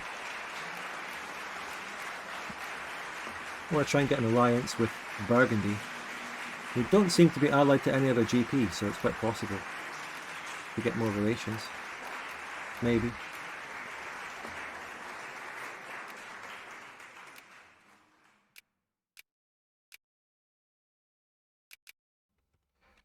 Yeah, we've lost a lot of soldier pops lately, so I need to get them back up and running. I need to go back to soldiers. 3.5% clergymen is enough in Cuba. We'll state them later down the line. Literacy has skyrocketed through this session though. We started this one at about 47%, it's now 62%. And I haven't even gotten biologism. It's just so tragic that through this campaign, I started with a massive 30% boost to culture tech research. Then I lost that and now I'm at minus 10% in it. Oh, it's rough. They giveth and they taketh.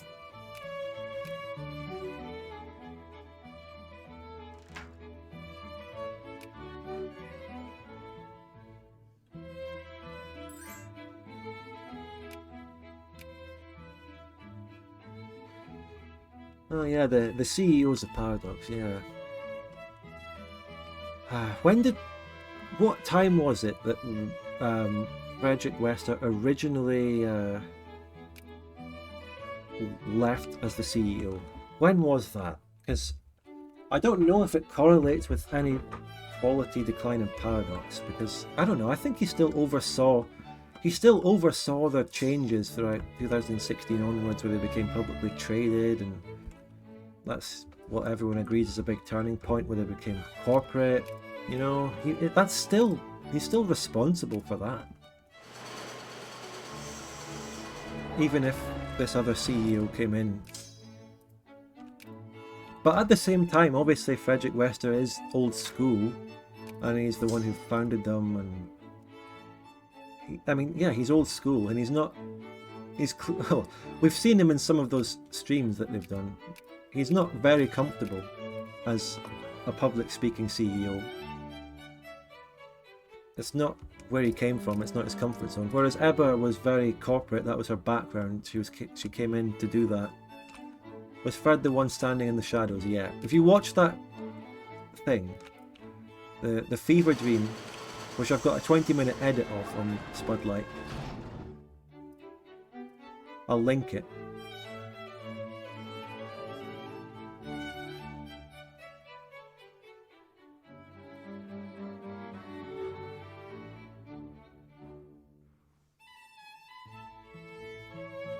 (2018). To be fair, 2018, right before Imperator, that is actually a bit of a... There is some timing there, actually.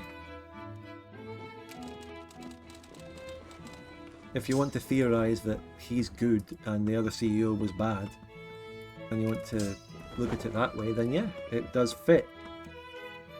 And Ebba was obviously there when they announced Victoria 3.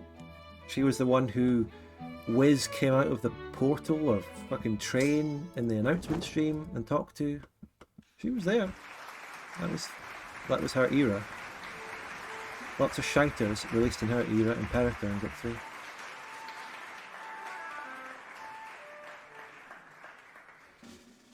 But, you know, the CEOs, I mean, what creative input does the CEO even have over the day-to-day game design and plans for that?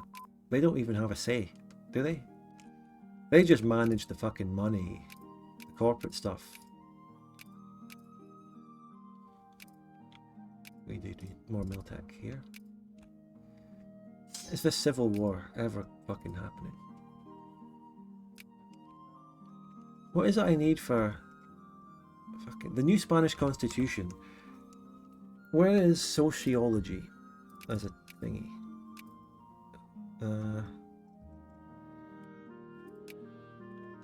Where's sociology?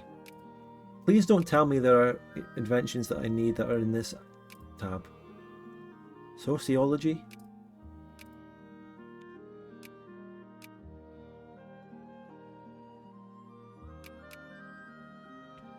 Sociology. Please don't be in mass politics.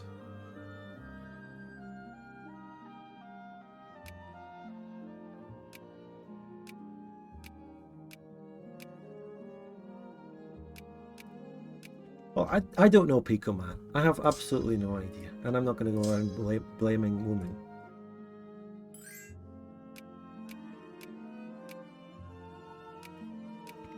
Because at the end of the day, even while Ebba was the CEO, you can't... I mean, she's in a company where like 90%... Well, not 90%, but all the people, like Wiz, Johan, Fred, the people behind everything are, you know... I don't know. I feel like... Now, like, at the risk of getting into modern bullshit politics that I don't want to talk about, but just in general, looking at it overall, it seems like the woman CEO is brought in after the thing has already been established, and they sort of just bring them in. Like, Susan wasn't behind the actual rise of YouTube. All these other CEOs, they're just sort of brought in as the manager to do something for a certain amount of time. I don't know.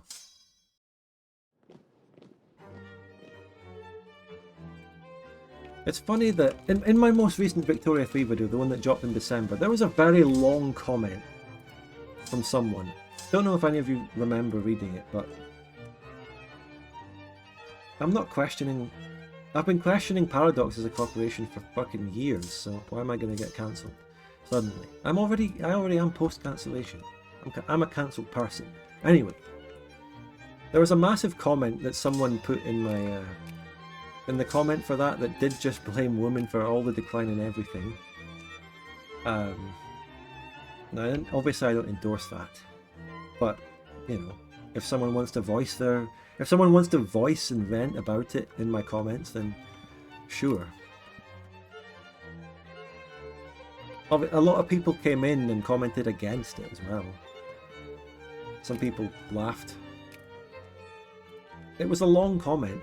It was a long, detailed post.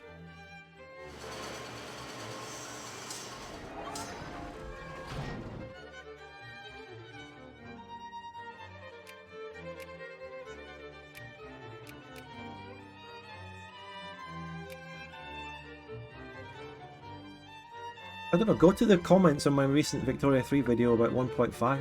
Read it for yourselves, I don't know.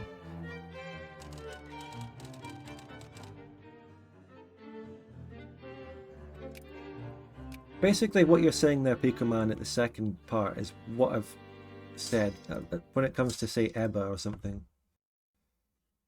They might even get brought in sometimes to be the person that gets blamed. Sometimes, or maybe not, I don't know. I'm going as someone who's really not knowledgeable on the subject. I don't know anything about corporate governance and corporate structures.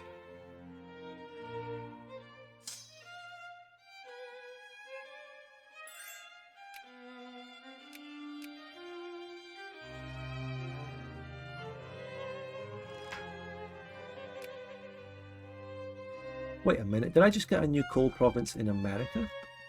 Oh, 76k people, eh? That's nice. Finally, some good news. It's been a while. Oh yes, establish a protectorate in Nri. Yes please. Where's my infamy decisions, by the way? It's huge that I'm getting this though, this is really good. Getting map paint in Africa. Where's my infamy thing? A scapegoat. CEOs can be installed by shareholders. They might be a good CEO, but not suited to the business. Well, here's the thing that I do know about EBA, right? She was put in as CEO in 2018 or whenever it was. Her background wasn't in video games at all. She came from a background of working in gaming, as in gambling sort of fucking websites and shit like that. 96150 infamy reset. So she's not suited. She's not. It's not what Paradox is. It's weird. It's a weird choice. And whenever she came out and did those shows and stuff and talked about the games, you could tell she's not interested really in the games. She's not going to go away and, even in some announcement show where she goes, oh, I'd love to play this game, she doesn't. You just know for a fact because it's not the background. But Frederick Wester is. He plays the games. That's what he's into. He made the company originally. Anyway, 37230, what does that one do specifically? Is that the one that reduces my prestige and infamy?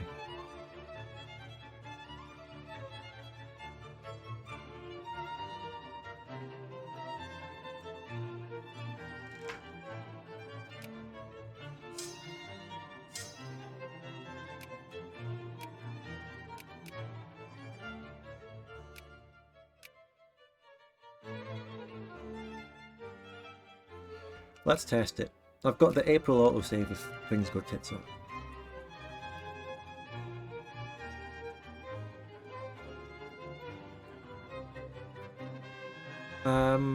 That is the legendary Tahiti event, yeah, that's the one. Cheers. Let's do it several million times and get the infamy way down. I could play devil advocate and make a multi-page statement, an essay on why people having autonomy...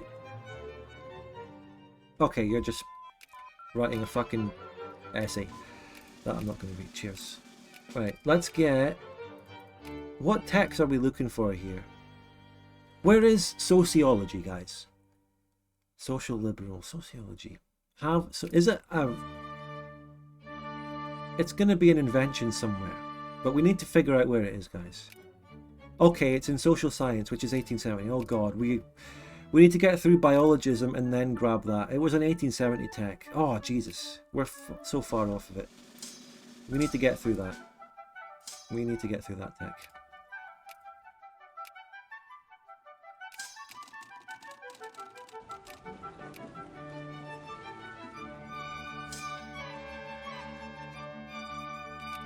Oh, stability in the Balkans, right? The Soviet Federation, hold on a minute. Oh, so we released stuff in the Balkans, that's nice. Right, the defender of Eastern Christendom or something. Well, this just happened. Soviet Federation. A bit fucking early. It's a bit early. I mean, for all I know, Karl Marx himself is still alive. It's a bit early. By the way, I remember talking on the DoD fanfuck Discord about a certain character who appears in the DoD fanfic world who is like the DoD timeline equivalent of Karl Marx, but I can't remember. I think he's from the dual monarchy in this timeline. He has a name. Or was it? No, I think it was the equivalent of Charles Darwin that they were creating, who's from the dual monarchy. I don't know if they've done something with Karl Marx.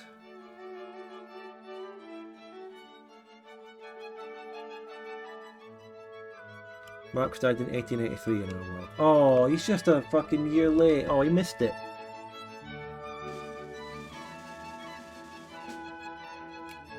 Let's not go down that way, Swacko. Let's not go down there. Oh, Blonky, there is someone. Oh. There you go, there is one.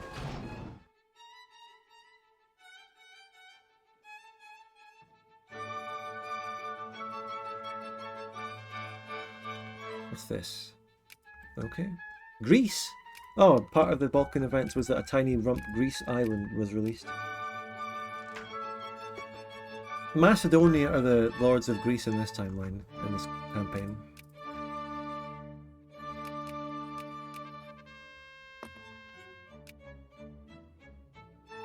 Biologism's going to get done in 1885, November. Not too bad. Not too bad.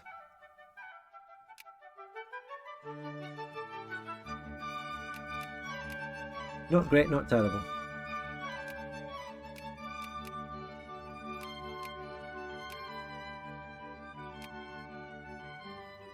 Oh, some of the literacy around here, oh god. I don't know if I ever want to make Antioquia a state. But I'm like sort of... I'm increasing my literacy. I'm trying to get the clergymen up in the South American colony in the background. Because I accept the pots around here. I accept them. They're more accepted to me than the fucking Castilians who occupy like half of my actual European land. All of these people, the Castilians, are unaccepted. So I've lost all my admin efficiency around here. Not all of it.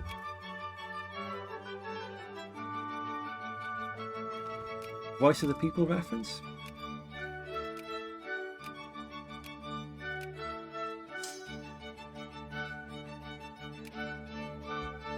We just need to grind through to biologism. Also, really good pop growth, by the way. Really, really nice. But when do I actually get indigenous garrisoning? It's 15% chance. It's way too late for me to actually colonize anything with it, but it'd be nice to have it. You have a doodle for me, huh?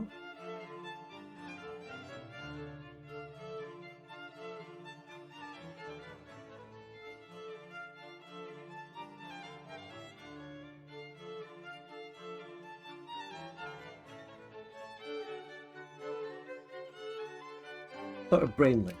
Nice solid brainlet doodle.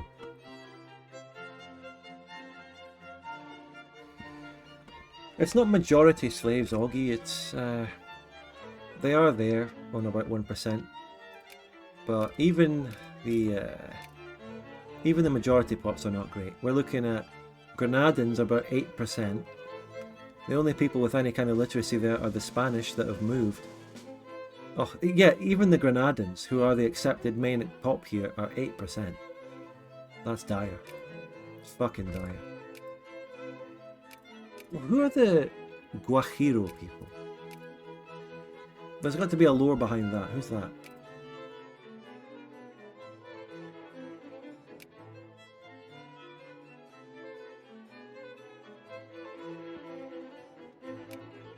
What you on about? Yeah, yeah, I get what you're on about. Guajiro. Everyone is trying to spear my shit. You're not getting Sokoto.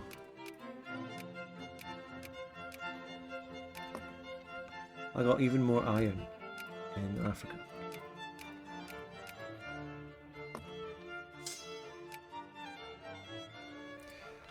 Guajiro, plural, guajiros, feminine, guajira, feminine, plural, guajiras, Wayu, Cuba. Peasant, farmer, rural person. But that's just a sort of job type.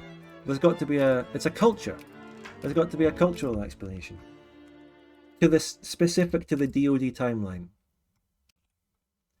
that has led to some kind of other culture developing here, just around this peninsula, and nowhere else. It's the YU people. Oh, well, but what's that? Oh, you're linked? Well, links don't work around here. Oh, the industrial upgrade of 1885. Oh, yes, please. I'll definitely purchase 3 industrial fucking techs. Yes. Cheers.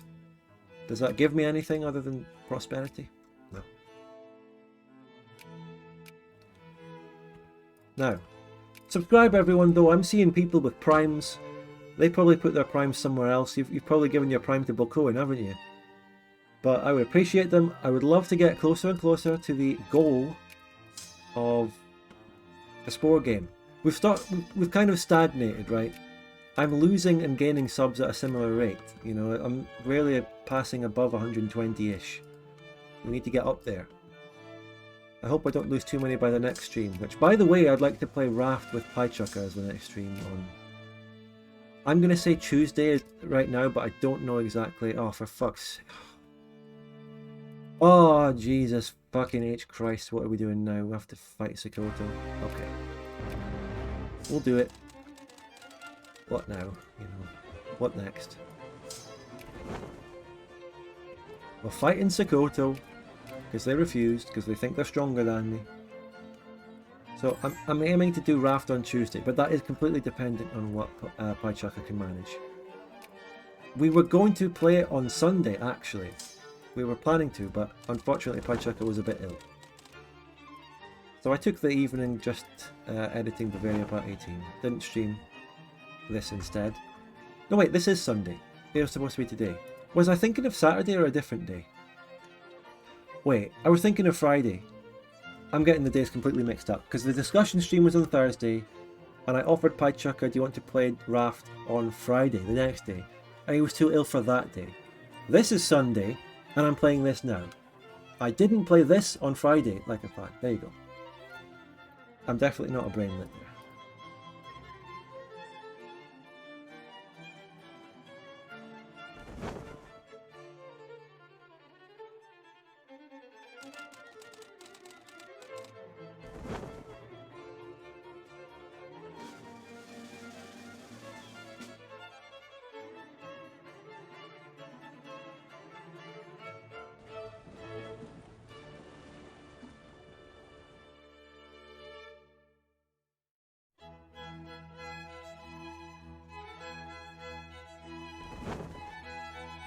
I'm pretty sure Zenmos has already done some kind of stonks related doodle previously.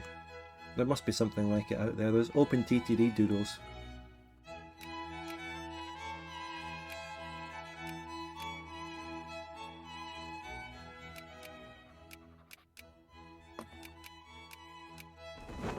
Alright, we've got the stack. Here we go, fighting battles. I wouldn't put it past Sokoto to have equal Miltech to me. No, I don't.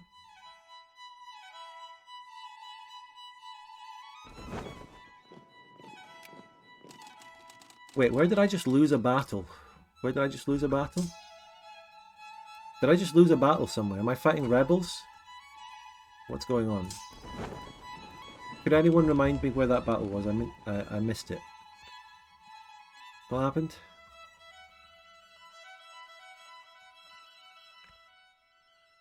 Where did I lose a battle? Also, where's my other transports that I'm sending? Am I becoming an absolute brainlet? Oof. I was planning to send this stack, I think. Aggle Band.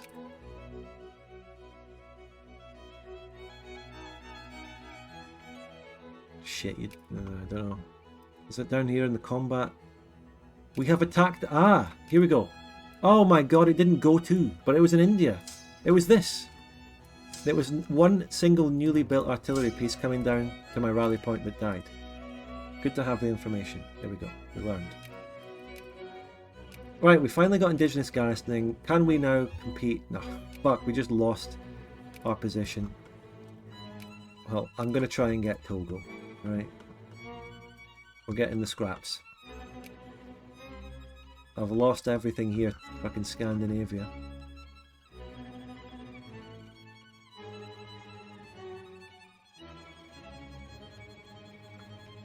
I need to restore my IQ. My sub count is my IQ at the moment, but that's high. That would be high. But the point is, if you subscribe, you can increase my IQ score. More subs equals higher IQ. I feel it going down. I need help. Are mods allowed to participate in channel point predictions? Not the ones who created it, only other mods.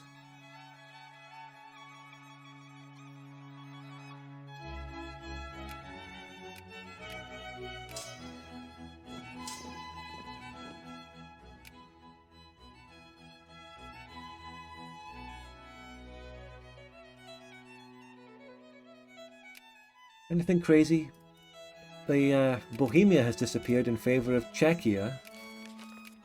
Albion League, Germans, dual monarchies are a joke. They got the Grand Duchy of Toulouse as a spear.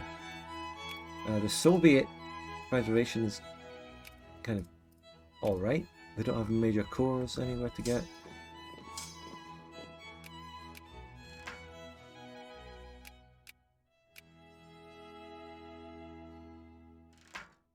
You can join it, but then you can't call it. Yeah, that's what I mean. You're not allowed to do that kind of insider trading. What can we do as a channel point prediction, though? I'm not going to be playing that much longer, so there's no long-term predictions we can do. Maybe we can bet on the next general. I prefer throwing my money into your tips jar. Don't you get to keep more of it that way? That's true. Yeah. The thingy, they take less of a cut, so that's the case, but sub count on Twitch is important at the same time. So if people either sub or donate, I appreciate it very much either way.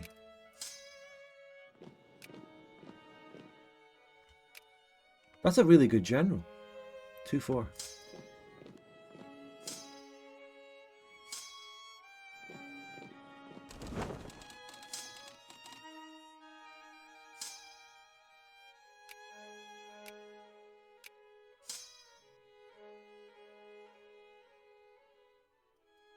But one thing that I did find is that ads were terrible.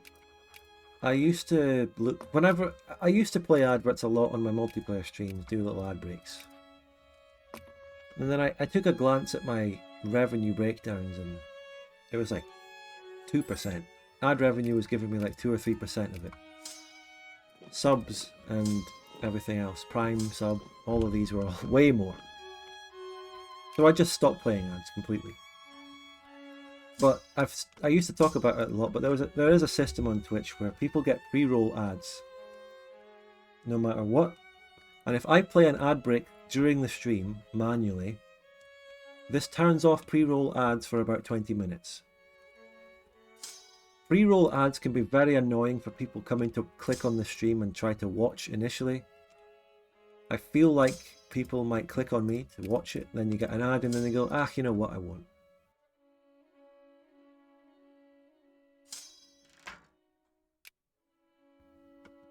So I did like to turn pre-roll ads off because they really are annoying, but ads during the stream are annoying as well. Maybe the best way to do it used to be how I did do it, I think, where I would announce an ad break. Because the worst thing about getting an ad break middle of the stream is that you miss stuff. And it's unannounced and you don't know it's coming and then suddenly you've gone for like 2 minutes. You can't watch the stream. But if I were to announce an ad break going, okay guys, we're just going to play a couple ad break here. I won't talk very much during it so you're not missing anything. That's maybe the best way to do it. Don't let people miss anything from it.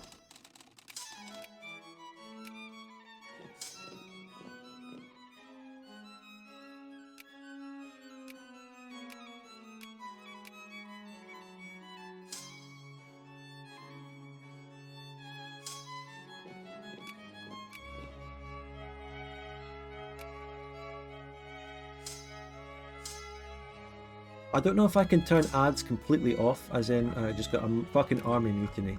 Wasn't the mod changed to have that happen less?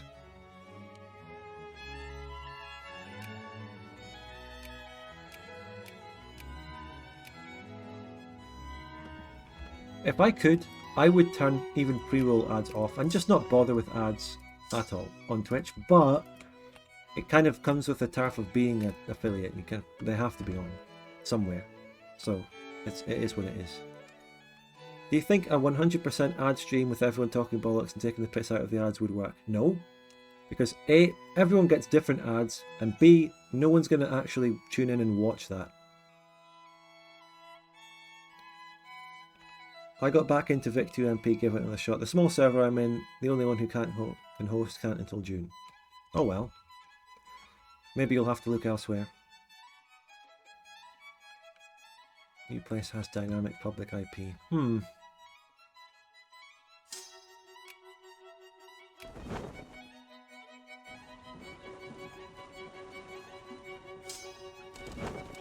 Well, yeah, I know people do very weird behaviours on Twitch, but I don't know if a dedicated ad stream thing would work. Would it? I mean, it's very weird. And it seems like something that Twitch would actually crack down on. It's not right. It affects their adverts. It ruins the entire sort of... It attacks the very nature of Twitch and adverts and what they need to be a business. It's not good. It seems like an insane, silly idea that won't work anyway. Who's going to actually tune in and watch that with me? So is it me that's watching the ads or all the viewers? Because viewers get different ads based on location and all sorts of other cookies that they forgot to turn off. Isn't Twitch dying? I don't know.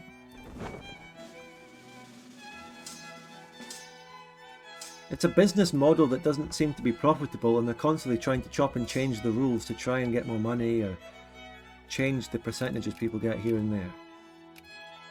But I don't know if it's actually dying. And it's also faced a lot of competition, that's for sure. Right, I have to encourage soldiers in my non-Castilian places, the places where I have accepted pops. Build the Arcadia Canal! Oh, that's what I forgot about that. Oh, it's bullshit that there's a pay £6 million bit, because fucking Money Hoarder specifically prevents you from ever getting that much money. Can I take a loan to pay for this? I want to pay for the most, so yes, I'm actually going to take a massive loan. Wait, no, that's only 200k. I need to take the next level up. I need to take, like... But then I'm getting into risky territory here, right? By taking this much. Because I could be going bankrupt with the interest. But I took loans to get 6 million to just fucking... Oh, it doesn't take it all instantly. My concerns were completely unfounded. I'm repaying the loans.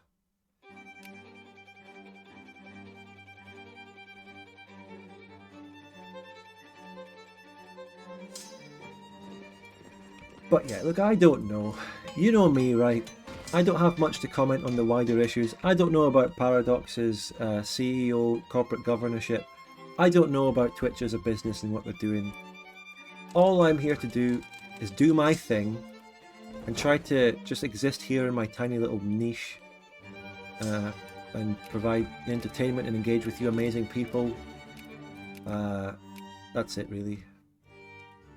If Twitch dies, I'll take it somewhere else, you know. YouTube streaming's already set up for me, but I might consider checking out one of these alternate places. I don't know, if YouTube... I mean, I'm only talking about the weird, unlikely hypothetical that Twitch just dies.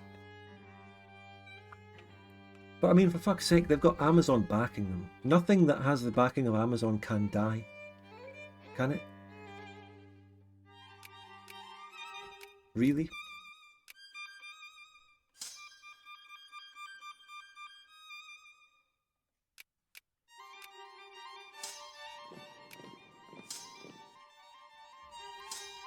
There is a lot of fucking shit to siege down here in Sokoto. Takes a while. Now, isn't the Andagoria thing actually the last thing I need for the thing? Is it? No, I need the sociology. Which is going to take a while. So, we're going to make this stream the sort of cliffhanger. I'm not going to do the formation of the map on this one. We'll do it next.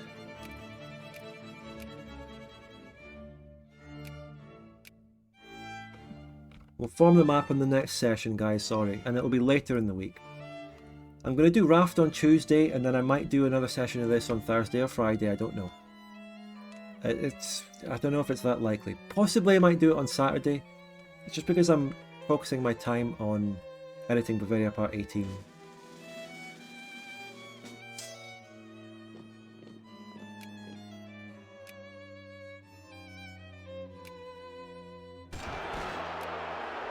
Oh, for fuck's sake.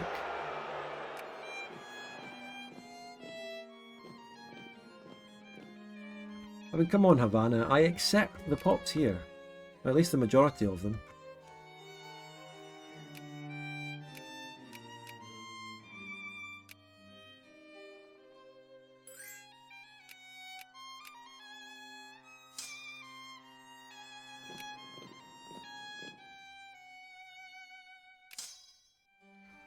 Oh my fucking god, I've lost almost all my stacks here in India for no reason. They've just died.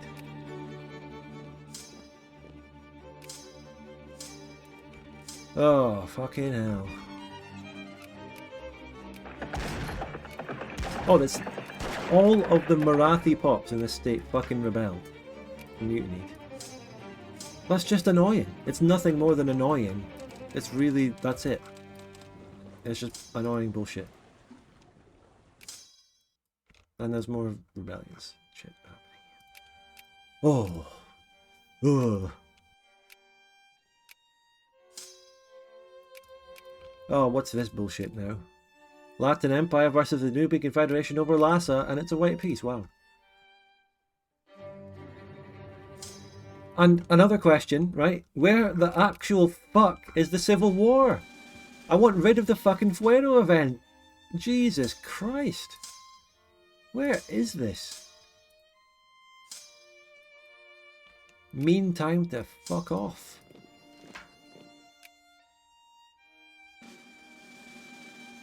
It's a mean time to happen anywhere between now and the heat death of the fucking universe. Well, yes, Comrade Dempsey, I don't have many of the mobilization techs, and this is a different mod. Single player mod.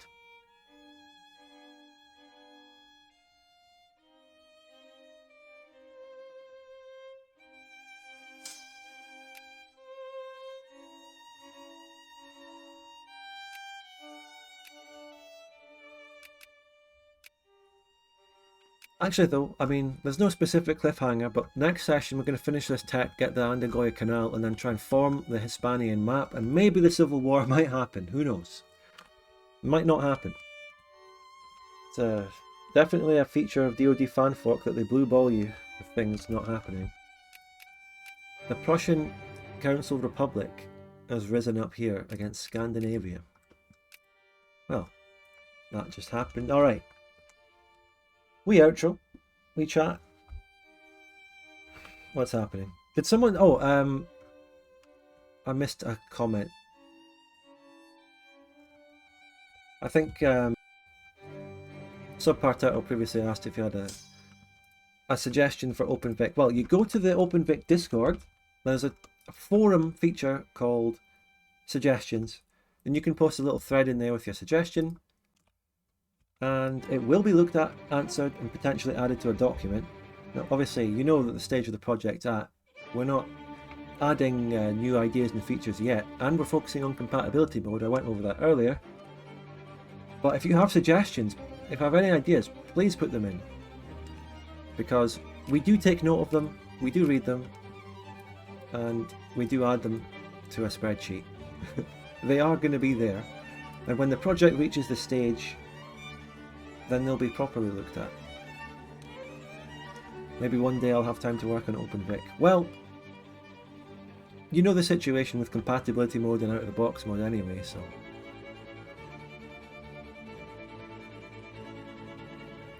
Territory Control 2 needs art though. Territory Control 2 needs its art.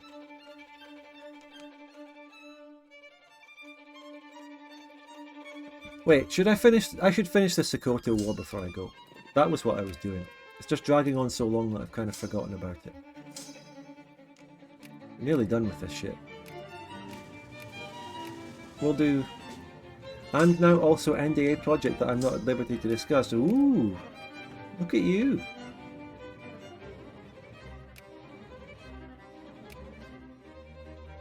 Maybe Catalyst will... Oh, what is going on?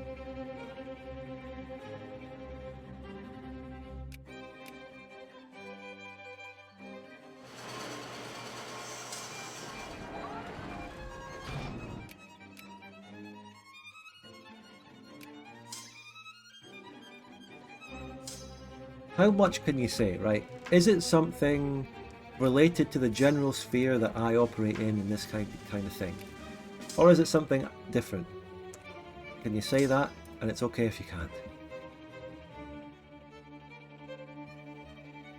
Not really? Okay, okay. Not a new grand strategy game. Not the second Gilded Destiny.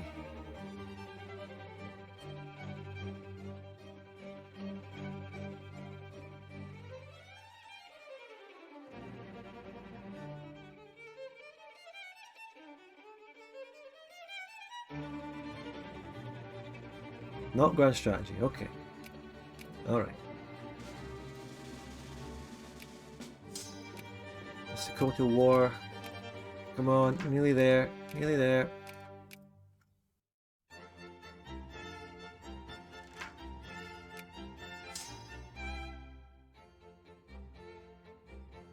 Let's get a couple of subscriptions before we go though. Come on, we need to get that spore goal. We need it. It's vital. I could have just said, you know, I'll just decide that I'm going to play Spore after this campaign. But I thought, you know what? A sub goal might encourage more people to sub to get a goal that they want. But it doesn't really fucking work like that. It never really works like that. People gift subs without a goal, and then when there is a goal, it doesn't happen. Doesn't really matter.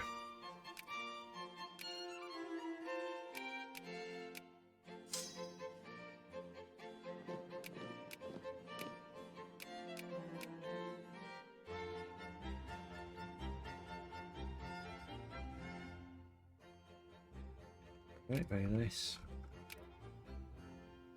Arcadia Canal under construction. It expires in 1892. Well, I hope it gets built before that.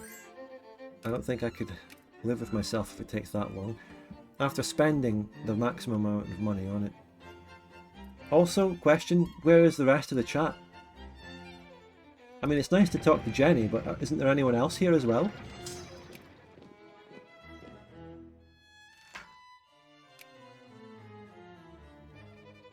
Alright, everyone just got back.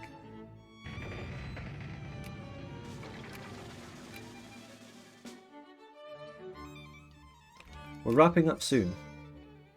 I'm just finishing the Sokoto War, paint that map before I go.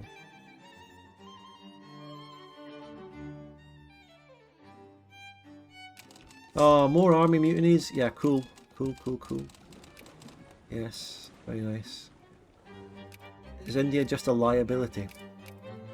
As a puppet, it's shit, and as a directly controlled bit of land, it's shit.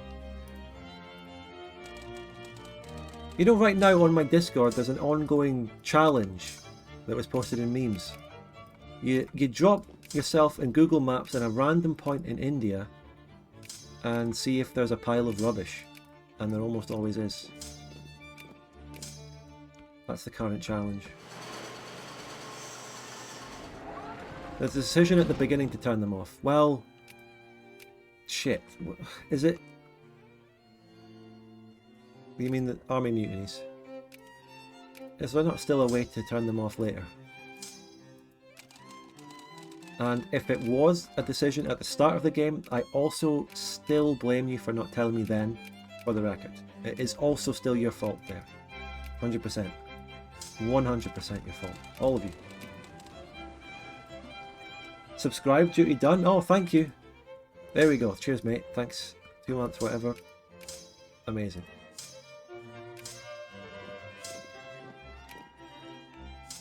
No notification, but I'll take your word for it.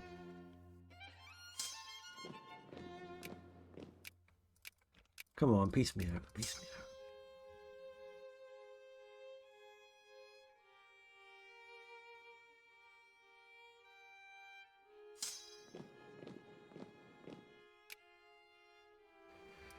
You can turn money hoarder off? What are we talking about here?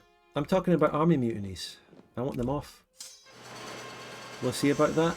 Arcadian Navy spotted off Cuba. The Arcadians are coming, and I'm losing Carabino as accepted. They're sending this quite literally a fucking Spanish-American war. But this time, I'll fucking win, because I have a good navy. Yeah? And if it's a naval war, then I fancy my chances. And I really don't want to call in the Viceroyalty, because they are a massive liability. And they will make it so that it's a land war that I have to send troops to. So, but I mean, if there is a war, then hopefully I can command the units this time. So, we fear that Arcadia is supplying rebel groups, but also training them. We've tried to intercept these ships, but their small size makes them very maneuverable. I should have invested a lot more earlier in this campaign into preventing Arcadia forming, really. Why is Arcadia green? Oh, I like the colour, to be honest. It's unique for DoD fanfork. I've been given some liberties as to what I can talk about.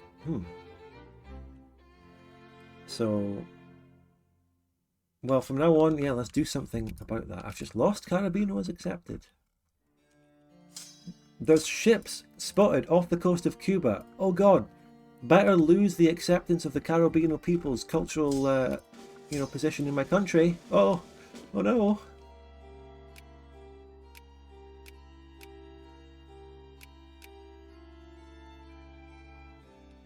Hey, I can make a Carabino unit though. That's new.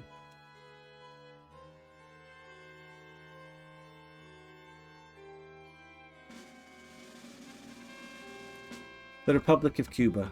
Okay, well, if they're able to hold the entire island for about 2.5 years, then we'll be forced to recognize it. Our control over Cuba has this is inorganic. This is some inorganic chemistry right here. This is the cliffhanger, though. I just want that fucking Sokoto war finished, though. Rebel cells all over the island have risen up. The rebel leader, Casadilla, has an... This is just... like, Cuba had an event chain, and it was interesting. 30 years pass, nothing happens, and then suddenly it's back, you know? You need some pacing in this mod. Rebel cells. Well, what do I do about this? I don't know. I'm sure I'll go to war in a moment. But we just have to take the save here. Rebel cells. If I remember, I will name the next stream that in the VOD. CIA in 1887. I know. The Americans were always at it, right? With the fucking main. And then they do it 100 years again. 100 years later again. Well, not quite. With fucking Gulf of Tonkin. Same shit. Nothing new for the Americans. Anyway, thank you everyone. We're wrapping it up there. This is a longer session. Nearly 4 hours. Is Toulouse killing the DM? Oh, just when I thought I was out. Oh yeah. No, it's rebels. French nationalists. Oh Jesus, it's over. Atlantia. Oh, Atlantia of all people is invading them. I thought they were coming to help or something. No, they're invading because of another South American war with Atlantia. Wow. You're just in time, Woven. You're just in time. Welcome. But yeah, I'm taking the save, and I just merged some units, so I'm overwriting it. Very important. Hold up who? Oh, Atlantia. You have to watch the previous sessions if you don't know them.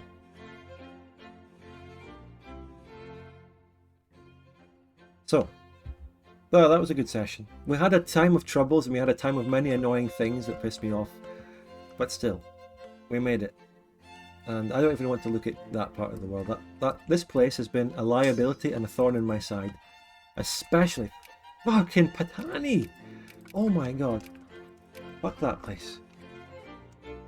Alright, so... Oh, but it was devastating what happened in America. We lost our position in Umasarita, lost a war. And now they're coming in to get Cuba. I think that's actually a good storyline, though. I mean, the rise of Arcadia, the loss of Umasarita by attempted invasion, and now they've become a power and they're trying to get Cuba to launch a rebellion. It is a really good arc and a story. So, I've been complaining about DoD fanfork for a while because of the annoying things, but at the end of the day, it's an absolutely fantastic mod. The pacing though. I guess maybe all that Cuba setup with Mr. Casadilla was just designed for Arcadia to come in and finish it, right? Do you have cores on Cuba? Yeah. Maybe I have to deck. But if I'm the one who has to deck for this, then that's good, because I don't have to call in my fucking Viceroyalty. Unless they automatically join. Hope they don't. Do they have any Miltech now? 11 versus Arcadia's 19. Oh, dearie me. And I'm on 12. Oh, fuck. That's why it's going to be a naval war. And quite right. It should be a naval war if it's over Cuba. Anyway, wow.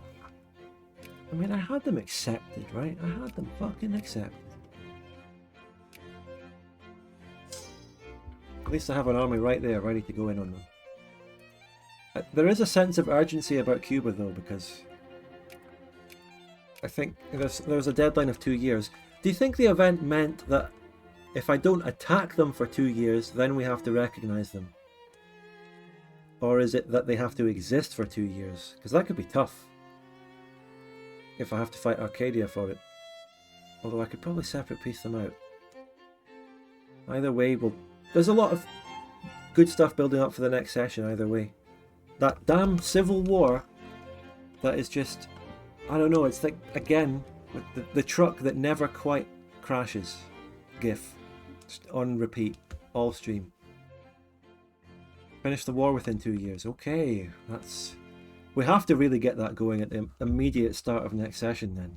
We can't let that drag on. We have to do it. So I will. We will fight Arcadia again, and we'll get revenge for the humiliation that we suffered at the hands of them earlier in this session. We'll play that later this week though, because I'm going to be focusing my ass off on Bavaria Part 18 and doing, hopefully, a raft session with Pidechucker. Alright. Now, you know, in order to get this sub goal, you have to turn out for the raft session and gift some subs on it, because I don't know, it's going to take ages to get the sub goal with the amount that I'm planning on streaming. Anyway, thank you so much. I really appreciate those that came in with the donations later in the stream. I appreciate that so much, and the subs as well, and the modding, the Doge's channel point predictions, always on point. And thank you DoD fanfork and just everyone's viewership. It was great to talk to chat as always. The single player stream format was great again. Many great chats with many people in the chat. Perfect. And yeah, you know the upcoming schedule, so there's nothing more to say. Watch the OpenTTD video if you haven't already. Augie made a massive profit in canned food. You're almost at VIP, surely. Anyway, have a good week, everyone. Have a good week. Hopefully, I mean, you know, if you're working this week, have a good one. Get through it. And I'll see you later. Bye.